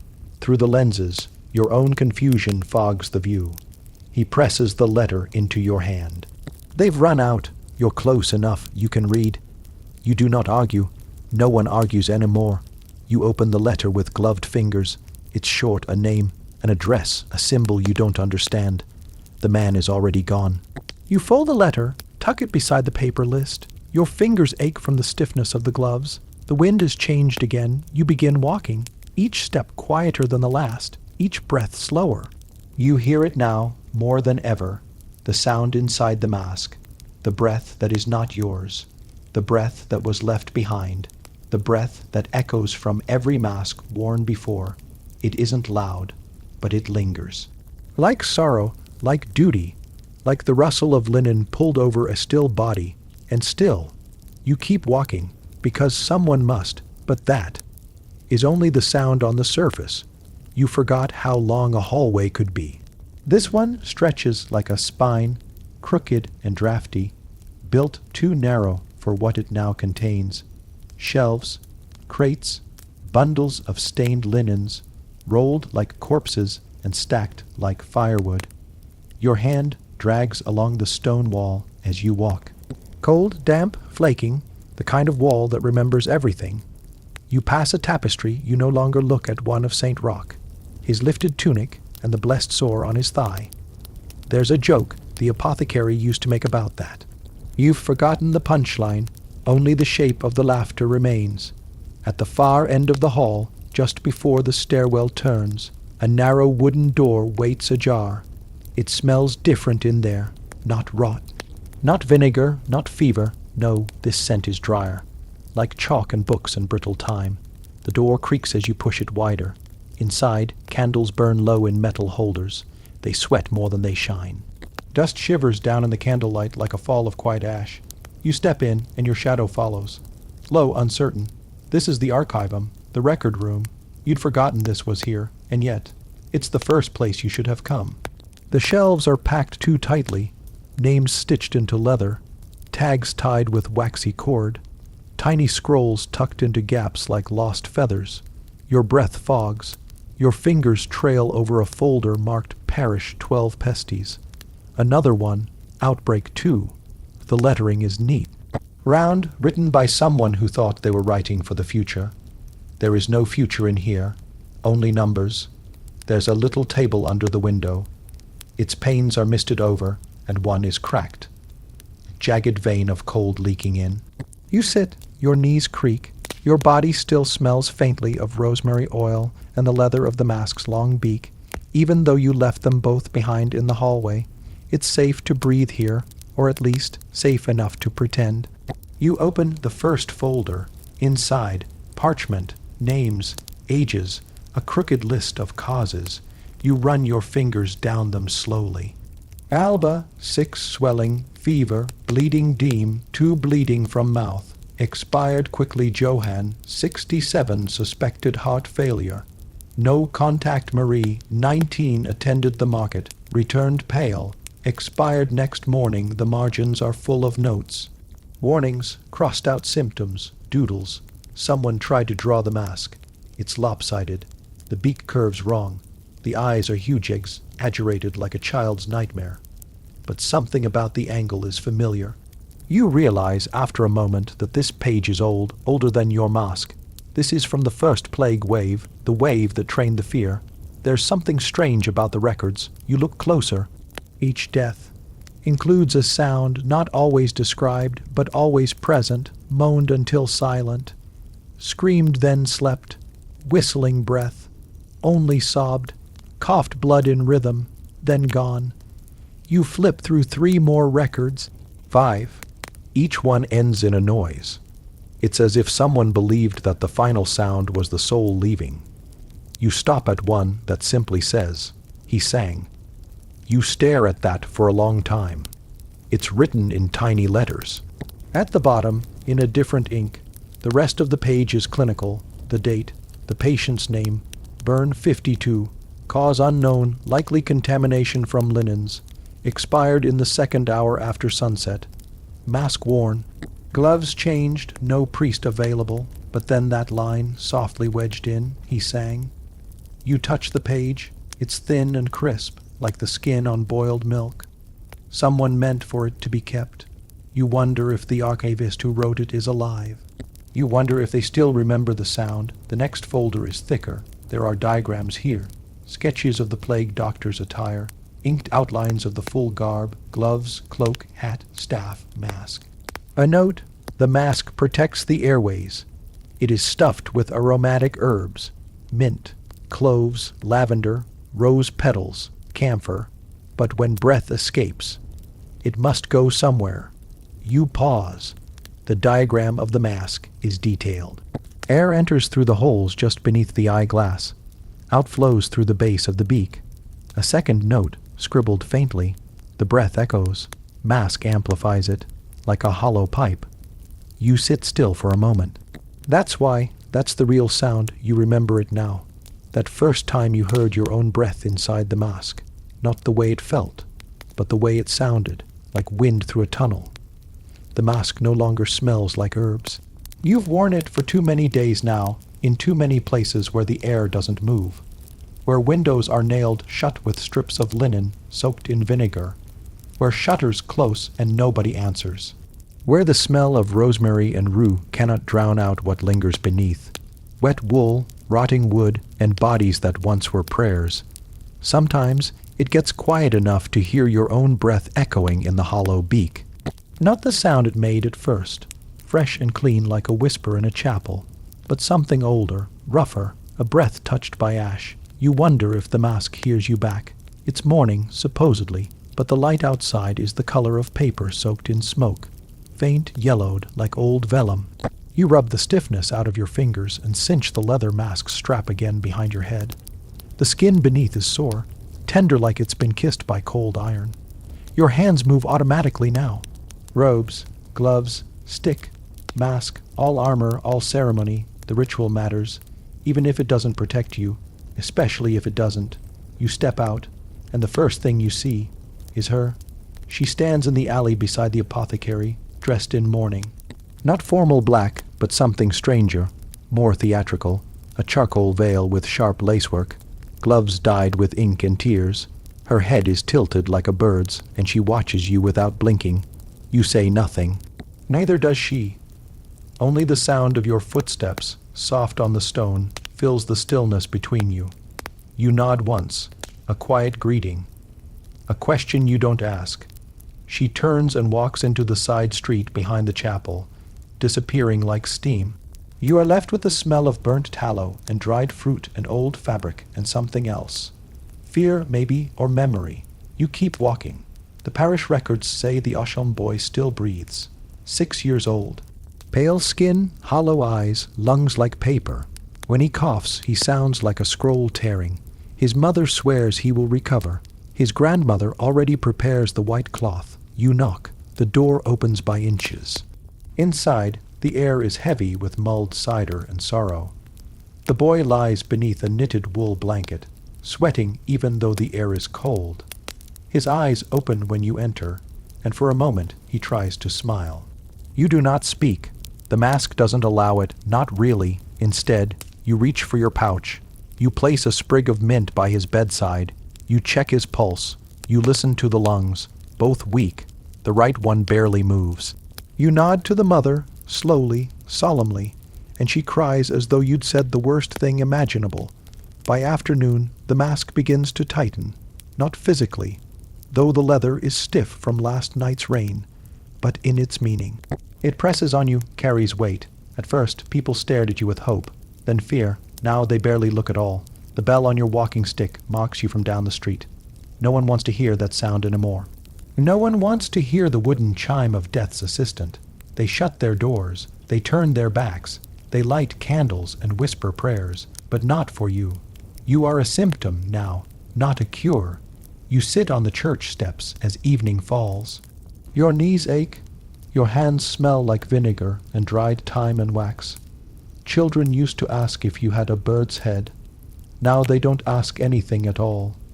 You tilt your head back against the stone wall, mask still on, and close your eyes. A faint breeze moves through the empty square, and you think, if you didn't know better, it almost sounds like singing. Low, female, ancient, but maybe it's just the wind, or maybe her. The veiled woman returns just before dusk. Same street, same silence. She stops a few paces from you, where the shadow of the apothecary falls across her feet. You've been listening. She says, voice low, you don't answer. You can't. Not easily. But more than that, you don't know what she means. She steps closer.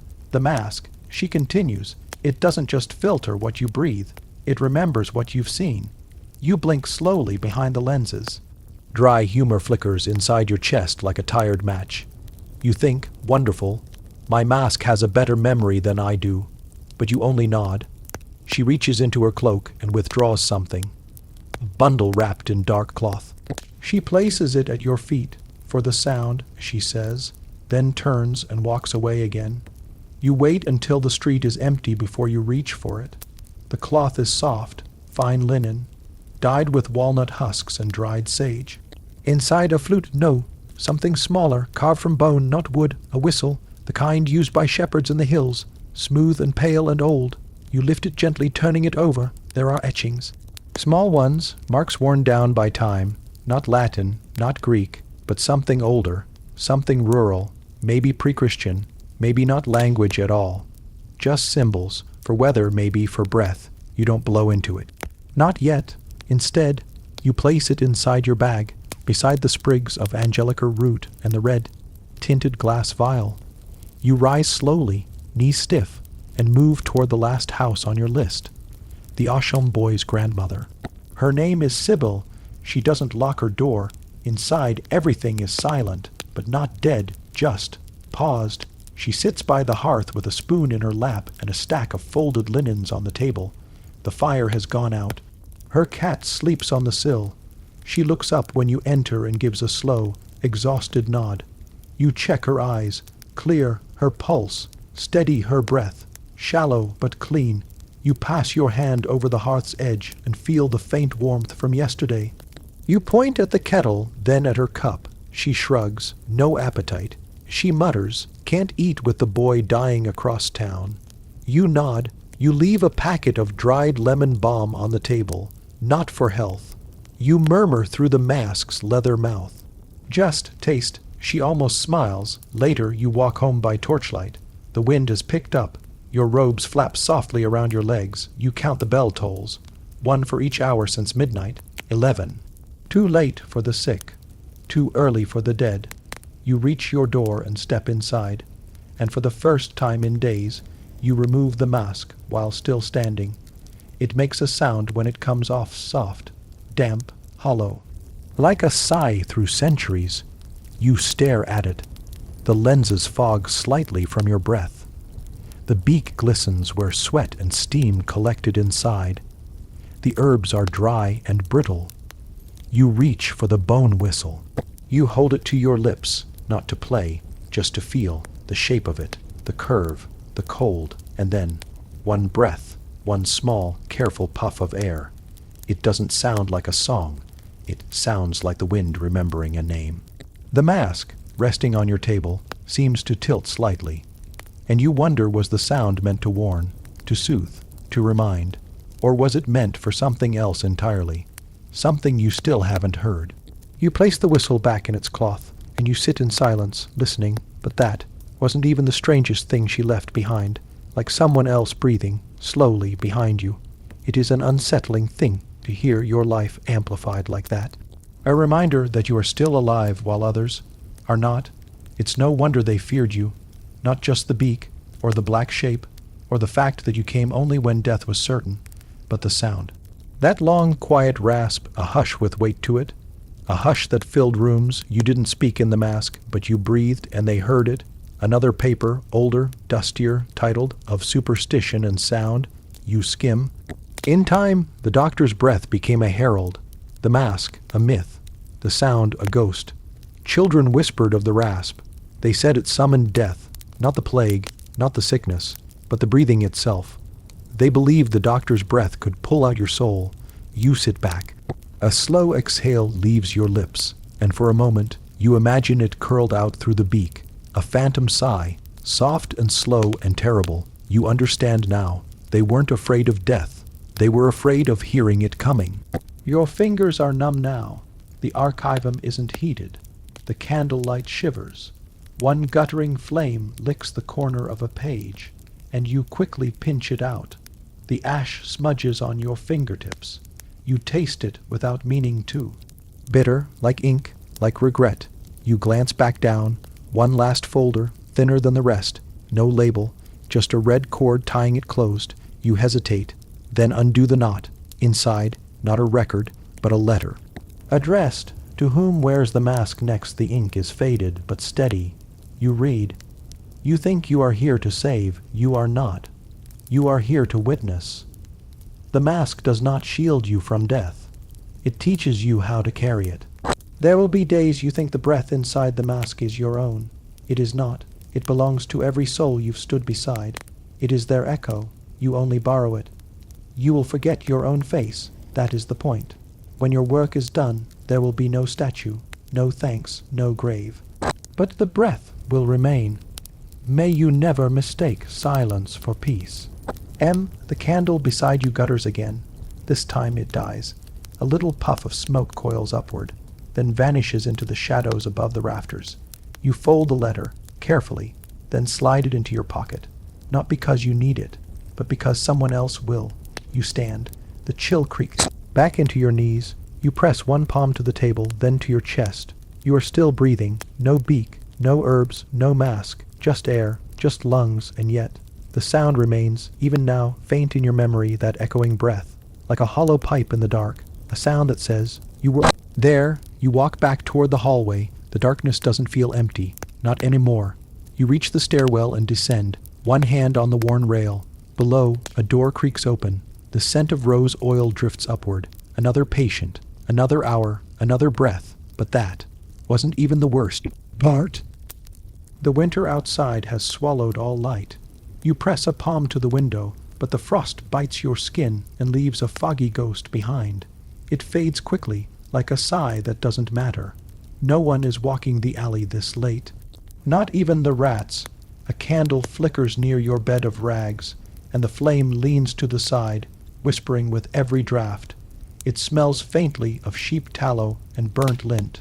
Nothing sweet, just the quiet smell of poverty trying to stay alive. Your mask lies beside you, the curved beak like a sleeping bird.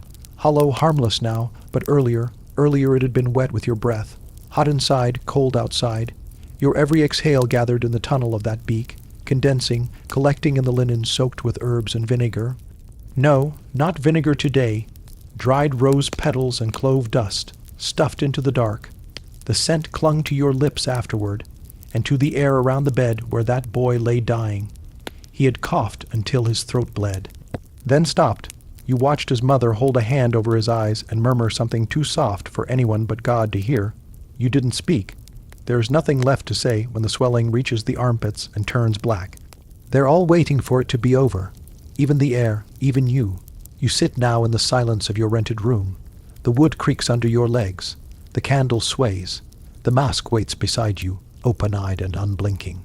And you think about the sound, that sound, not from the dying, not from the weeping, but from inside your own beak, the low echo of your own breath caught in that tunnel, a shallow rhythm, a faint rattle, like breathing through a hollow bone. It never stops once you wear it. The mask isn't just a symbol. It's a container. It holds your breath, yes, but it also holds every failure, every hesitation, every memory you tried not to carry home. You hear the mask in your sleep now, a hush, hollow whistle, like wind through reeds, like someone sighing behind a wall, like the sound the dead might make if their lungs still tried. Your hands are dry. You rub them together, knuckles cracking softly. Your gloves are laid over the small iron hook in the corner, drying from this morning's frost. Black leather, cracked and rigid. You'd once thought they looked professional. Now they look like they belong to a scarecrow dressed to scare nothing but other men.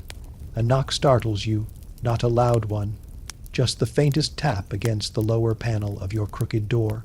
You wait, no second knock. You shuffle forward, the straw in your shoes brushing against itself like dry parchment. The door opens only half a foot before it catches on a warped floorboard.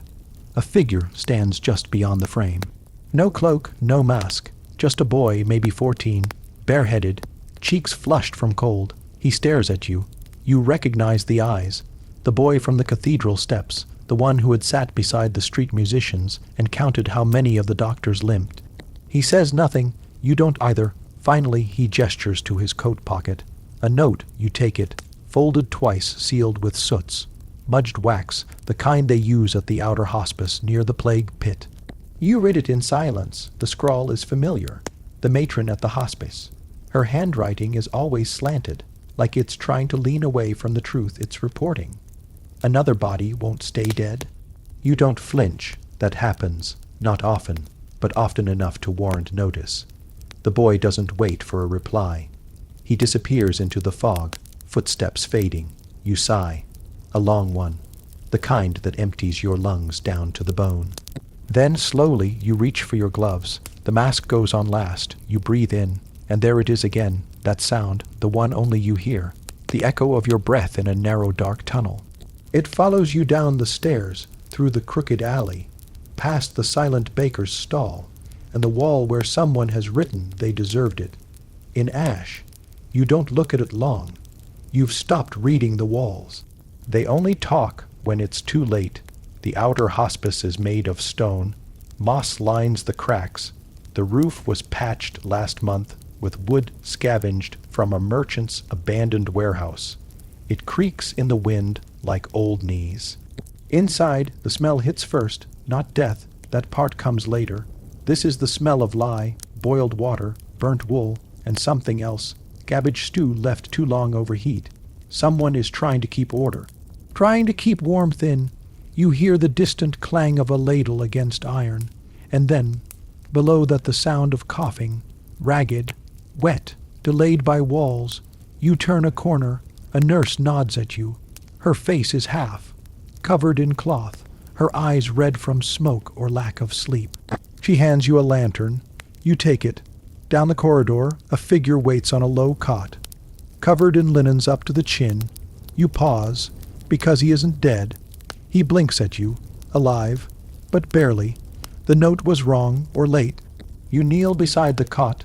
Your joints creak. The boy lying there tries to move his lips. You raise a hand. Don't speak. Don't waste the breath. He doesn't. Instead, he points to his chest. You place a gloved hand there.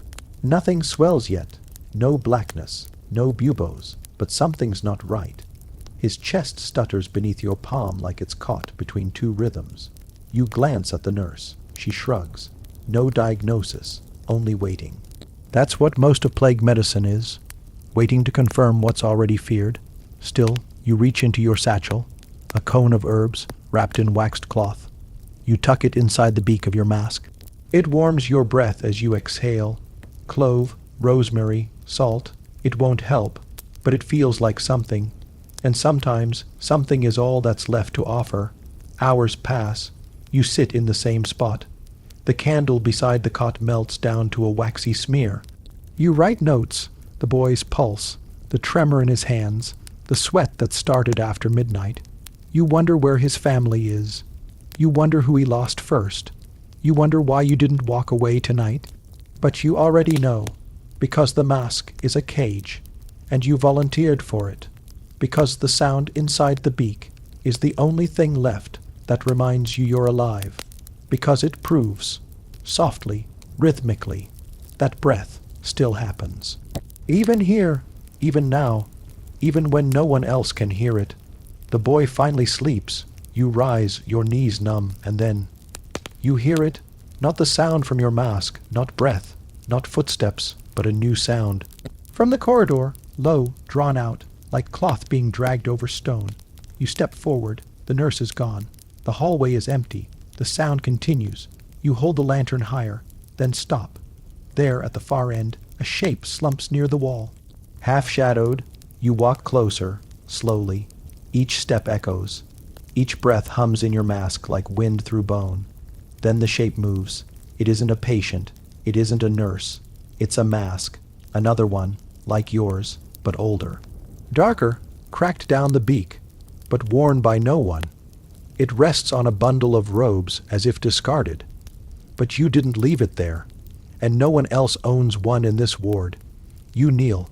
Touch it. It's warm. Too warm? Like someone only just left it. And as you lift it, your lantern flickers. Wind? No, not wind. You turn back. The boy is gone. The cot is empty. Only the linens remain, folded neatly, as if no one had ever lain there. And the mask in your hand hums faintly, as if holding someone else's breath, or someone's last one. You freeze. The corridor stretches behind you, long and silent. You're not cold, but you shiver, and somewhere, faintly, you hear the same sound again. That soft, hollow breathing, but it isn't coming from your own mask anymore. It's coming from the empty one in your hand, and it's not your rhythm, not anymore. Your knees are locked. The hem of your woolen robe touches mud. Cold has soaked into the threads, but you dare not shift, not here. Beneath the altar candles of the cathedral, beneath the flickering judgment of saints carved in stone. You are still, but your body argues. The ache behind your shoulder blades flares again. It's been hours. No one speaks inside this place anymore. The bells had tolled at dusk, echoing through the hollow city like a warning, and now you wait. Just one candle sputters in the brass holder beside the altar, a little drop of fire slowly drowning in its own wax. The plague doctor is late, but you know he will come. He always comes for the dead. And today, he will speak not to you, but to her, the girl who had only coughed once, the one who had still braided ribbons into her hair just last Sunday. You feel the candle's breath of warmth on your cheek. It is faint, weaker than the memory of sunlight. You blink against the sting of smoke. Your knees groan again. No one is watching, so you finally sit on the edge of the stone bench, just long enough to feel the echo of cold seep through your skin. You place your hands in your lap. They do not tremble now. They're too tired. The chapel smells of salt water and dust. Salt water, because you cried, dust, because no one swept, and the air itself. It feels tired, thin, as if it wants to leave this place too. You listen. Far in the back, someone coughs. A priest, maybe, or another mourner, or perhaps the silence itself clearing its throat. Your mind drifts. You try to remember the real sound of the city before the plague came. The clatter of hooves on stone, the slow toll of the market bell, the chimes of the bread seller, the laughter of wine. But memory is a fog now. Even the pigeons on the roof seem to have forgotten how to fly. You look again at the girl laid before the altar, wrapped, not yet buried, her hands crossed in careful mockery of peace. She's wearing her Sunday best. Pale blue linen, the sleeves too short now. She grew since last spring. You remember the sound of her voice. Then you remember the mask, the doctor's mask. It had terrified you once, the long beak, the glass eyes, the way it loomed out of corners. But now, after so many weeks, it has become familiar, like a shadow you expect, like grief with a name. You used to wonder what sound came from inside it. Was it hollow? Was it like the moan of wind in a church tower? Did it creak when he spoke, or did it muffle even his breath?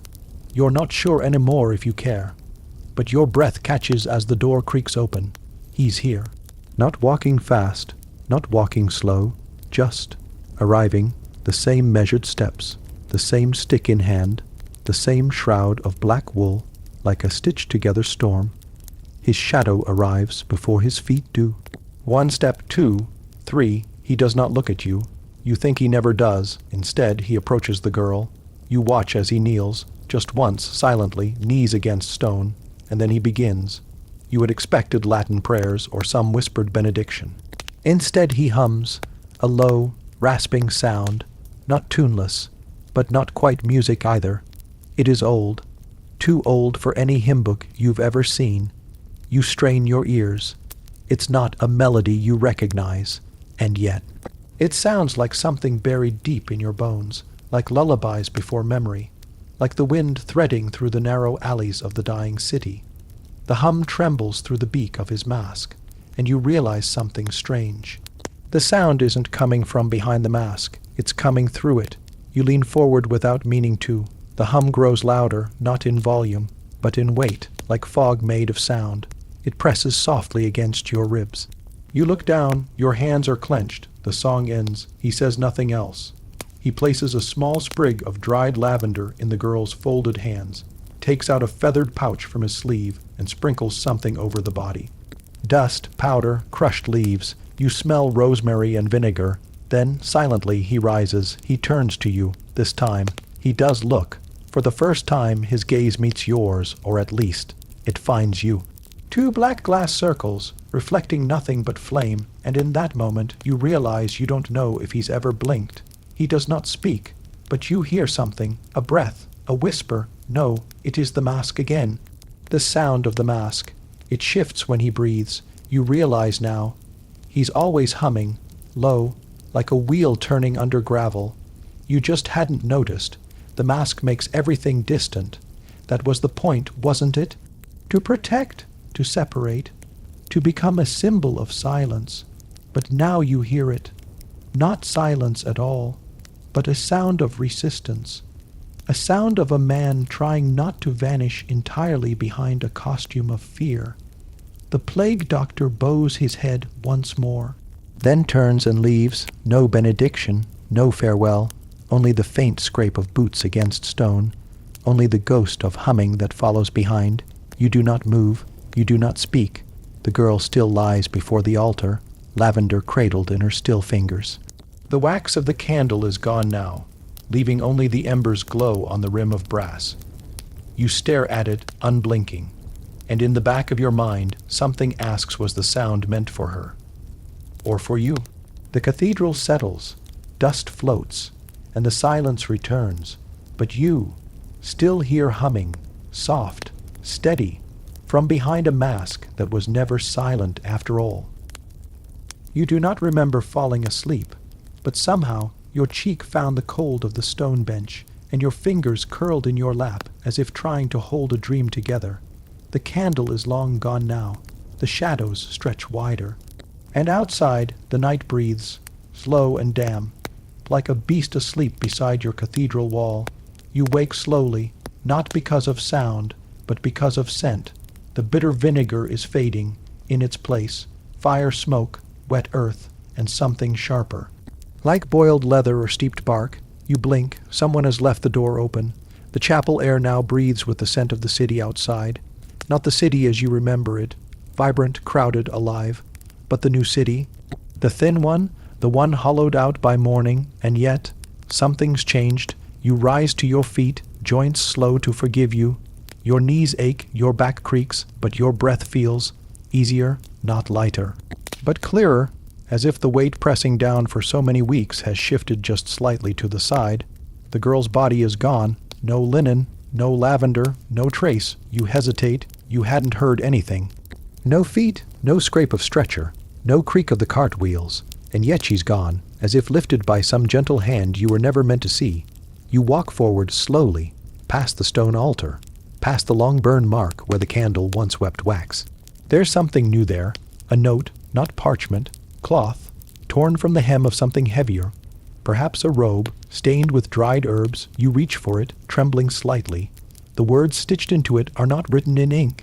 They're sewn tiny and tight with black thread. They read, "You will forget the smell first, then the voice, then the color of her ribbon." You hold the scrap and do not know whether to weep or scream. Because it's true. Already, the shape of her laugh has started to fade from memory. Already, you struggle to recall which color she wore on the first day the coughing began. You sit down, because what else can you do? You fold the cloth, press it to your chest, and stare at the door. The city waits outside. You step out at dawn, not because you feel brave, but because you must. The street is wet. The stones darkened with night's sweat. A low fog crawls along the gutters, curling around boots, licking the corners of abandoned carts and shuttered stalls. You walk, past the bakery where the fires no longer burn, past the tavern whose door hangs loose, past the fountain where pigeons once bathed in the sun. You follow a trail, not of footprints but of scent. That strange smell, bark and vinegar and bitter herb, lingers in the air, barely traceable. You follow it like a ribbon. Turn after turn, narrow alley to sunless lane, until the buildings lean so close they nearly kiss above your head. And there, nestled between walls of broken plaster and soot, you find it, the plague doctor's door. You know it at once, not because it bears a sign, but because something inside you says, this is where the humming begins. The door is made of dark oak, no knocker, no handle, but a slit near the bottom, narrow like a cat's eye. You kneel before it, and you wait. You don't know why, only that your knees know the shape of waiting now. Time passes, and then a low sound, not footsteps, not breath, a whisper rasped through wood. Do you carry memory? You freeze? You think, then you whisper, I do. Another silence, then you are not too late. The door does not open. Instead, a small drawer slides out from beneath the slit. Inside, a bundle, wrapped in old parchment, sealed with wax shaped like a bird's skull. You take it, the drawer closes, no further word. You sit there in the damp dawn, bundle in hand. When you unwrap it, you find a dried lavender sprig, a list of names. A length of red ribbon. Your fingers tremble. Your mouth is dry. At the bottom of the list is your own name, and beside it, in smaller script, not yet. You clutch the ribbon. You rise. The fog has thinned. The sun has not broken through, but the light has changed, not brighter, but more certain. You walk home. Every alley feels different now, not healed, not cleansed, but stitched. like a wound not yet closed, yet no longer bleeding. The city mourns, but the city remembers, and you carry memory. That is enough for now, but tomorrow you may be called again, because the humming never truly ends, and the ribbon still waits to be tied. You are not asleep, but your eyes have stopped blinking. There's a strange comfort in it. The blur, the burn, the stillness. You sit behind a chipped wooden shutter in the attic of the midwife's abandoned home. The plague doctor's mask hanging beside you like a silent animal on its nail. The air tastes like wood rot and moths. You can hear rats in the beams, even they seem tired now. Below, the streets have emptied again. The bells have stopped. The priests have stopped. Even the coughing has quieted. There is only the rustle of parchment and the sound of your own thoughts peeling back one at a time. You hold the journal, the one with the stain on the corner and the spine repaired with waxed thread. Not yours, not even hers, perhaps. You found it folded in a leather pouch beneath the midwife's cot, tucked beside a jar of crushed myrrh and a bundle of blackened rosemary. Its contents are plain at first. Almost sleepy, inventory lists, patient names, the occasional sketch of herbs. But as you turn the pages, things begin to shift. There are strange observations written in the margins, not about symptoms, not about fever, but about sound. The mask is louder when the moon is full. Sound in the beak does not echo, it hums. If I listen too long, I begin to remember things I never saw. You look at the plague doctor's mask again. The curve of its nose, the hollowness of its eye holes, the stiff leather of its stitched jaw. It's a terrible thing when seen plainly, but in this attic, with your hands shaking and the pages cracking under your fingers, it begins to feel possessed. No, not by spirits. That would be too easy, but by something quieter, something like memory, like silence that never got a chance to speak. You flip another page. The beak holds not just scent, but confession. I wore it during the birth of twins. One breathed, the other didn't. I swear I heard the second child cry in the beak hours later, when I leaned down to wash the floor. Your skin crawls gently, not from fear, but from recognition, because you remember the same thing. The day you knelt beside that boy in the alley. He was gone. His chest had stopped. And yet when you tilted your head down, when your mask brushed his cheek, you swore you heard a whisper that didn't belong to you. A name, or maybe just a sound shaped like grief. You run your hand across the worn wood beside you. The night air comes in through the shutter, cool and uneven. You forgot it was night. Time doesn't feel linear anymore. It folds like cloth. You've seen too many sunrises now to believe they matter. You close the journal softly.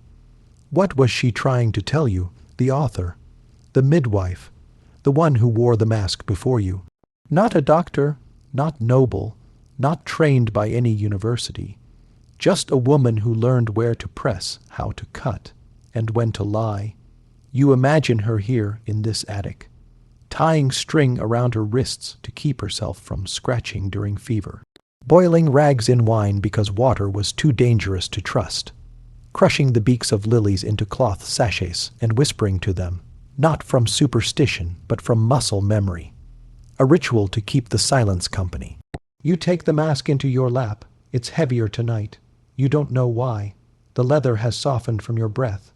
The brass vents have darkened from oil. And inside, if you listen, you can almost hear it. A sound, not a moan, not a voice, something else, a flutter, like a page turning itself. You put it on, slowly, like a priest preparing for funeral rites. The strap catches behind your head. The nose presses against your cheek. You feel smaller when you wear it, reduced, erased. That's the point. Beneath the mask, no one sees your hunger. No one sees the bruise on your ribs. No one hears the tremble in your voice. But the mask hears you. You breathe in. The sachet of herbs inside is drier now. The lavender brittle, the vinegar fading, and then it happens again. That sound, from nowhere, from inside the nose piece. It isn't imagined. It isn't yours. You hear the crackle of paper, and a single breath like a child sighing in sleep. You take it off, and the attic is still. No sound, no memory, just your own lungs, just your own breath, just your own sweat cooling along your collar. You set the mask down beside you. You could leave, you could descend the stairs, walk into the empty night, and throw the mask into the fire pit behind the church. You could let the wind take it. Let the mask become someone else's burden, someone else's silence, but instead, you open the journal again. There are more pages, darker ones, the handwriting changes, it gets rushed, uneven, like the ink was shaking, like the truth was too heavy. One entry reads, "The sound grows louder the longer I go without speaking. It mimics voices I've heard and some I have not. It knows the names of people I have forgotten. You stop breathing because now you understand something."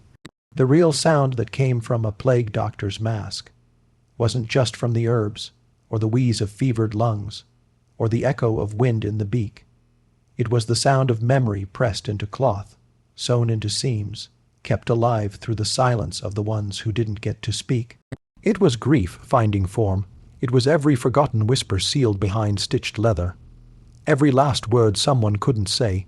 You stare at the page again, and you know now that the mask is not just a tool. It's an archive, a vessel, a reliquary of the unspoken. Your fingers ache as you close the journal. You do not cry. That part of you dried up weeks ago. Instead, you do something quieter. You lean forward, pick up the mask, and gently press your forehead to its beak. You whisper nothing, and for the first time, the mask whispers back. Not a word, not a language, just the soft, rhythmic sound of your own breath returning to you, but changed. As if carried by someone else, as if passed through time. You don't know what happens next, but that wasn't even the strangest thing the mask would reveal. You wake before dawn, not by your own choosing, not really. Your bones ache from the cold. Your ribs press hard against the cloth where sleep tried to find you, and the wind has teeth again. It whistles softly through the rotten boards of the attic's eaves, a sound like someone breathing through a broken reed pipe. For a moment you lie still, listening. It is not the wind that woke you. It was the scrape, soft, low, a whisper against the floor below the room where the apothecary sleeps or should. Your breath slows, you hold it, you listen, nothing. Then again, that same low drag, like cloth or skin across old wood. You sit up. The mask lies beside you on the straw. The beak is bent slightly, the way you dropped it last night, or was it this morning? You've lost the thread of days, as if time itself had given up counting. You pull your legs close, bones crackle faintly. Your fingers shake as you lace your boots stiff leather, wet around the edges. You force them on, the scrape again, then silence. The door to the attic groans as you move it. The sound is enough to wake the dead, and in this house, that may not be entirely metaphor, still no cry from below, no cough, not even the usual muttering of the apothecary's dreams. You descend the ladder. Each rung feels splintered. Each creak sounds louder than the last. In the main room, the fire has gone out. A kettle rests cold beside the hearth, the smell of herbs long vanished. The window is cracked open. Just slightly, just enough. You call out his name once, quietly. Then louder. No answer. The apothecary is gone. His bed is unmade. Not just slept in, but abandoned. The sheets are damp with sweat, and the pillow still carries the shape of a head. But there's no warmth left. Your eyes drift to the floor. There, a trail, bare feet, ash and dirt smeared in uneven prints, leading to the back door. No shoes, no coat. You check the shelves. His satchel is missing. But the mask, the old mask, the one with the stitched leather mouth remains, hanging like a forgotten puppet from its nail. Something in you knows he's not coming back, not because he is dead, but because he chose to leave. You sit down, slowly, beside the hearth. The silence grows until it seems to push at your ribs. You stare at the empty chair where he took his tea, where he mumbled curses at dying roots and rotted poultices. It's too quiet, too still. The town hasn't stirred yet, but the sun is creeping in pale, sour light, the kind that turns every corner a little sickly. You hear no carts, no bells, just a single crow on the roof, tapping its claws like it's pacing. You boil water, there's no tea left, just bark and scraps of dried something. You drink it anyway, you need to decide, do you wait for him, or do you wear the mask the moment stretches? The answer seems so simple. He trained you, didn't he? He sent you to the market, trusted you with measurements, let you wrap wounds, even the ones that bled more than they should have. You could put the mask on. You could go out. You do. The linen is stiff when you wrap it around your face. The cords tug behind your head.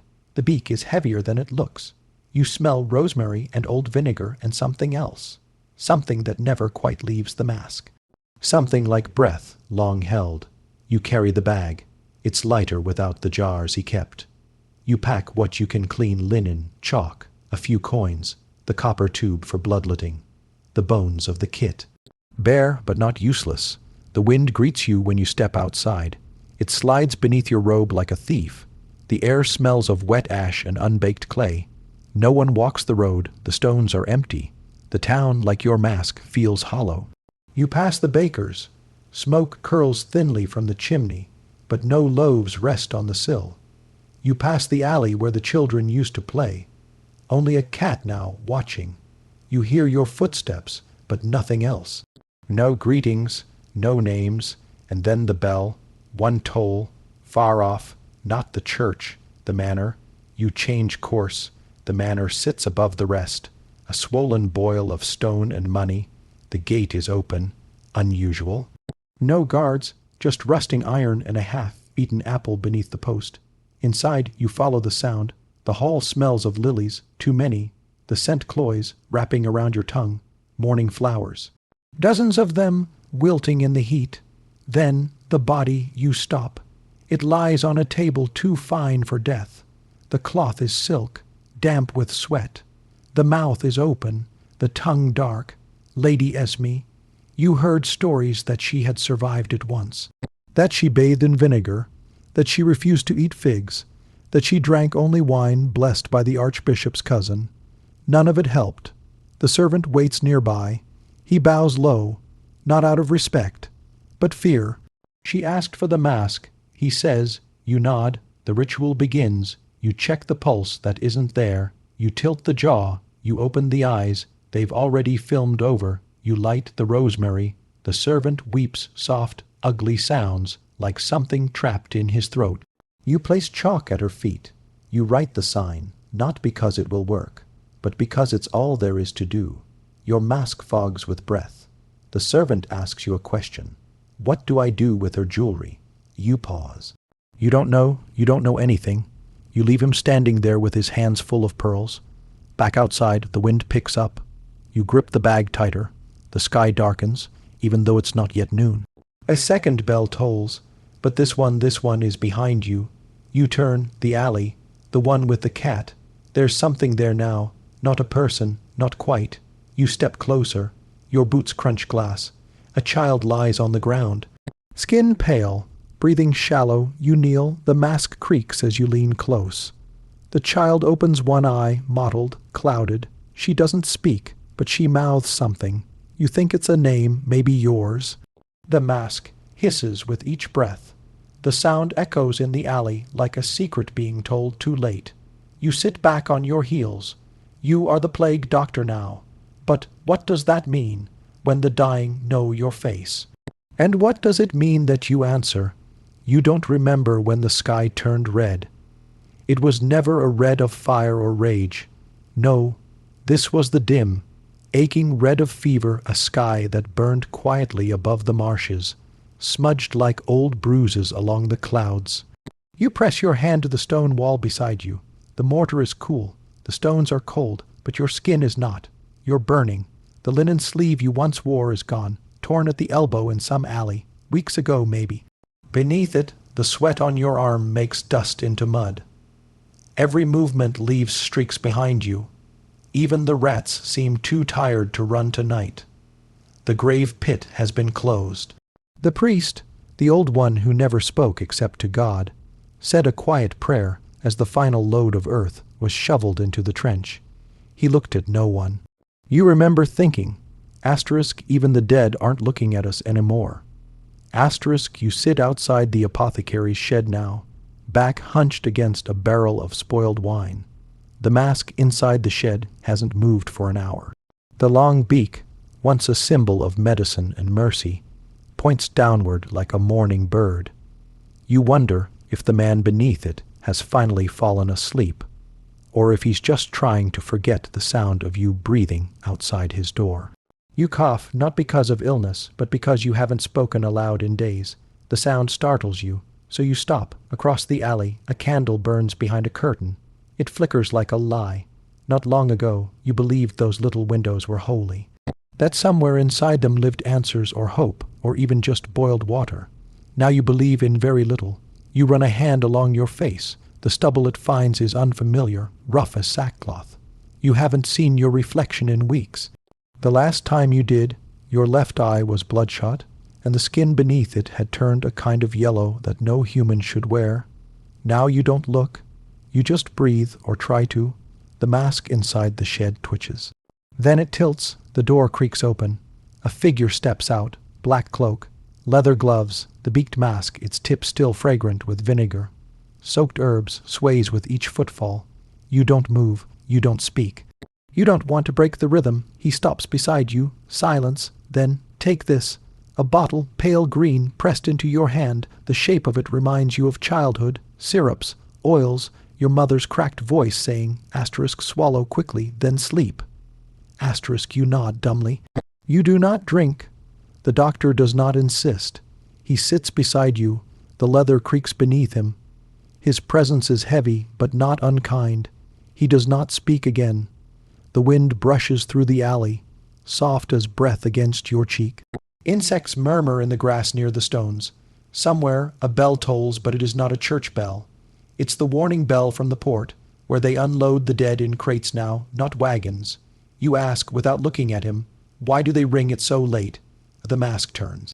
Because the dead don't keep time. You close your eyes. That makes sense.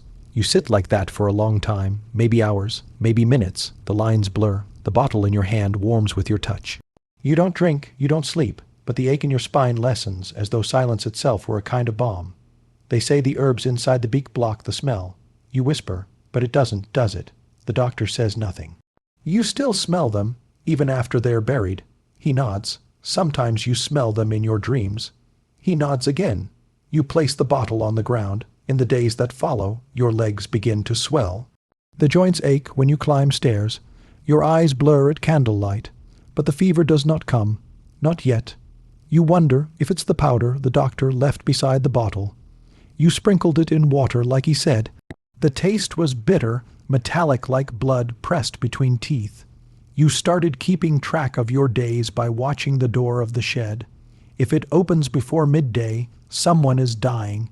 If it stays closed, someone already has. The door stays closed more often now. People have stopped bothering to knock. One morning, a woman in red approaches the shed.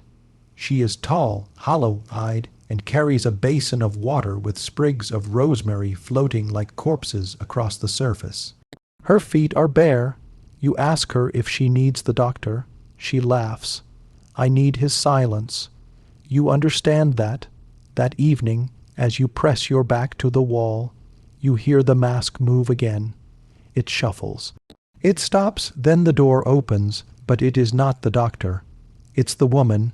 She steps out slowly, her hands stained with something dark and oily. Her lips are pressed together in grief or concentration. You don't speak. She nods at you once, then disappears down the alley barefoot. You look at the doorway, at the mask that isn't there. Inside, the air is still. No sound, no breath. You whisper, "Are you gone?" There is no answer. But the herbs in the beak are still damp, and the sound they make the faint hiss of soaked lavender. The crush of mint between gauze reminds you of a river you once stood beside as a child. Cool, green, and slow. You shut your eyes. For the first time in days you sleep, but morning will come, and something else will be waiting. You've lost count of how long you've followed the bell. It no longer startles you. It no longer warns you. It merely exists now, a soft punctuation in the slow, unraveling sentence of your hours. A cough here, a thud there, then the faint chime. Sometimes it swings for no one at all. Your steps feel heavier this evening. The streets are darker than usual, not for lack of torches, but from smoke, the strange sort that doesn't rise but clings. As if the buildings have begun to breathe, you wrap your linen tighter across your mouth. The doctor walks ahead, his silhouette sharp against the reddish fog. The beaked mask tilts slightly as he glances back. You don't speak? You've long since stopped speaking. Your voice used to matter, at least to you, but now it's just another ghost in this city of unfinished breaths. A dog limps past, one ear torn, one eye closed. It doesn't bark. In your arms, the satchel shifts. Something glass inside knocks softly against a pouch of dried sage. You packed it like you were told: vinegar, soaked sponges, a rag of mint, a cloth soaked in wormwood. None of it works, but the ritual gives your fingers something to do. The bell rings again. You stop. The doctor does not. Ahead, a wide door has been propped open, the sort that used to welcome merchants and linen carts. A grand house once. Now it smells of wet stone and spoiled pears. You step inside, ducking beneath a low wooden beam. Your shoulder scrapes the lintel. Dust falls like a benediction. Inside, 3 bodies lie near the fireplace. Someone's tried to keep them warm. Someone who isn't here anymore. Blankets, a child's slipper, a heel of bread, all arranged like a failed prayer. The doctor kneels beside one of the women, old, curled like a comma. He sets his gloved hand on her brow. You hear the sound again, not the bell, the mask, a quiet wheeze from inside the beak, like breath through old reeds. No, not breath, a reed pipe. You blink. The faintest melody not played, not deliberate, just the wind moving through a channel designed for air and herbs and lies. The real sound that comes from a plague doctor's mask isn't human.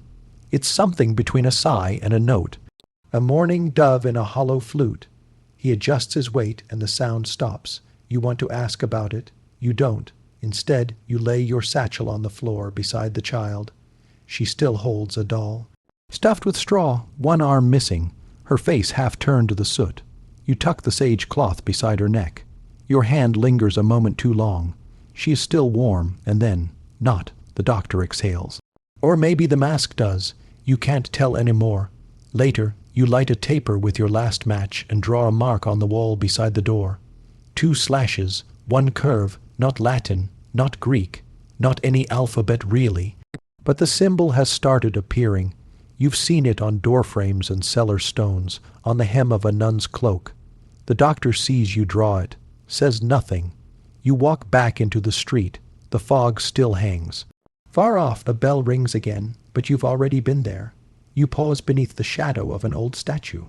A knight, perhaps, or a poet. The face is weathered smooth. Someone has draped it in herbs. A joke or a hope. You rest your head against the stone. Just for a moment, you listen to your own breathing, to the wind, to the empty hush that now lives between houses. Then something changes. A footstep behind you. Not the doctor's, not yours. Someone else has been following the bell, but that is a story for tomorrow night. The rope of the bell still sways in the wind, but the sound has long since stopped. You lie beneath a collapsed lintel, soot clinging to your hair. A veil of dust covers everything: floorboards, broken glass, your own chest. The fire did not touch this street, not fully, but it ate the corners, and it left silence behind. Only the wind speaks now, tugging at torn canvas banners, shifting powder across stone. You try to move. Your legs remember what they are. Your arms, not so much. The mask on your face cracked, smoked, tinted, stiff with dried sweat, no longer protects, but it hides you. That is enough. Above, the clouds are the color of fever. Beneath them, rooftops caved in, streets choked with broken beams, 1 abandoned wheelbarrow, 2 mummified dogs, no bells, no carts, no footsteps, no one coming. Only the memory of sound. You inhale and your breath rattles, not because of the plague, because of the ash. Once, you walked these streets with a pouch of herbs swinging at your side, a little scuffed bottle of vinegar, gloves you boiled each night, and the mask, always the mask, a leather bird's beak stuffed with rosemary and mint, and a dozen other things that made no difference. The mask was never for you. It was for the others. For fear, for the illusion of knowledge, for a death that could be named, but knowledge could not stop the flies, or the shaking, or the sobbing behind doors you weren't allowed to enter. Sometimes the real sound that came from your mask was your own breath. Just breathe, panicked, hoarse, fast. A hollow exhale echoing down a corridor of leather. Not a mystical hum, not a Latin prayer, not protection, just fear, clothed in waxed cloth. And sometimes, not often, but sometimes you sang, quietly, inside the beak, not because it helped, because it reminded you there was still a voice in you. You drag yourself upright, bones protesting, and lean against the blackened frame of a bakery door. The bread is gone, the shelves are ash, but the warmth of memory still lives here, a flicker of cinnamon, or something like it, the ghost of hunger, and that, strangely, gives you strength. You step out. One boot crunches glass, the other sinks into wet ash. A paper floats by, or maybe the last scrap of someone's curtain. It catches on your elbow, then drifts away. You reach the corner. The old square is empty. But something odd stirs near the statue of Saint Roch. A pile of cloth. No, a person, barely breathing. You limp closer, arms hanging useless. The figure is curled, unmoving. Their face is turned away, but their hand twitches just once, and the smallest sound escapes their lips. Not a cough, not a cry, a song. You kneel. It takes a century. The mask creaks. Your bones argue, but you are beside them now. They are young, or were. A soot, stained girl in a dress far too fine for scavenging. Her fingers are stained violet crushed berries, maybe, desperate dye. Maybe she tried to look like herself, even after everything. Her eyes open, barely. She sees the mask. You wait for the scream. It doesn't come. Instead, she hums, a tune you remember, something from before. Your breath catches in your throat. You lift the beaked mask from your face, slowly. Let her see that you're just someone. Just tired, just alive. She does not speak, but her hand finds yours. You sit there, dust on your tongue, heat in your joints, a whole city dead behind you. But you are not the last. The real sound that came from a plague doctor's mask wasn't fear, not always, sometimes. It was a song someone else remembered. You look toward the ruined cathedral. Its bell tower stands, but barely. A piece of it groans in the breeze, a crack down its spine like an old tooth. But at the top there's still a rope, still a way to speak. You breathe in, exhale, then rise. The girl squeezes your hand once, then lets go. You understand. You nod. The sound your boots make on the flagstones is soft. But not alone, and when you reach the bell and pull gently, it does not ring. It sings, a low, cracked, shivering note, like a voice too long unused, but it sings, and down the empty alley a window opens. Just one, just a crack. A face, or maybe a shadow, peers out. You leave the mask on the step beside the statue. Let someone else try it on. Let them hear what they need to. You walk into the wind. You are not a symbol now. You are just someone with a sore back, a song in your head, and a path ahead. And in the hush of ash and silence, that is enough. Not everything leaves a mark, but you were here.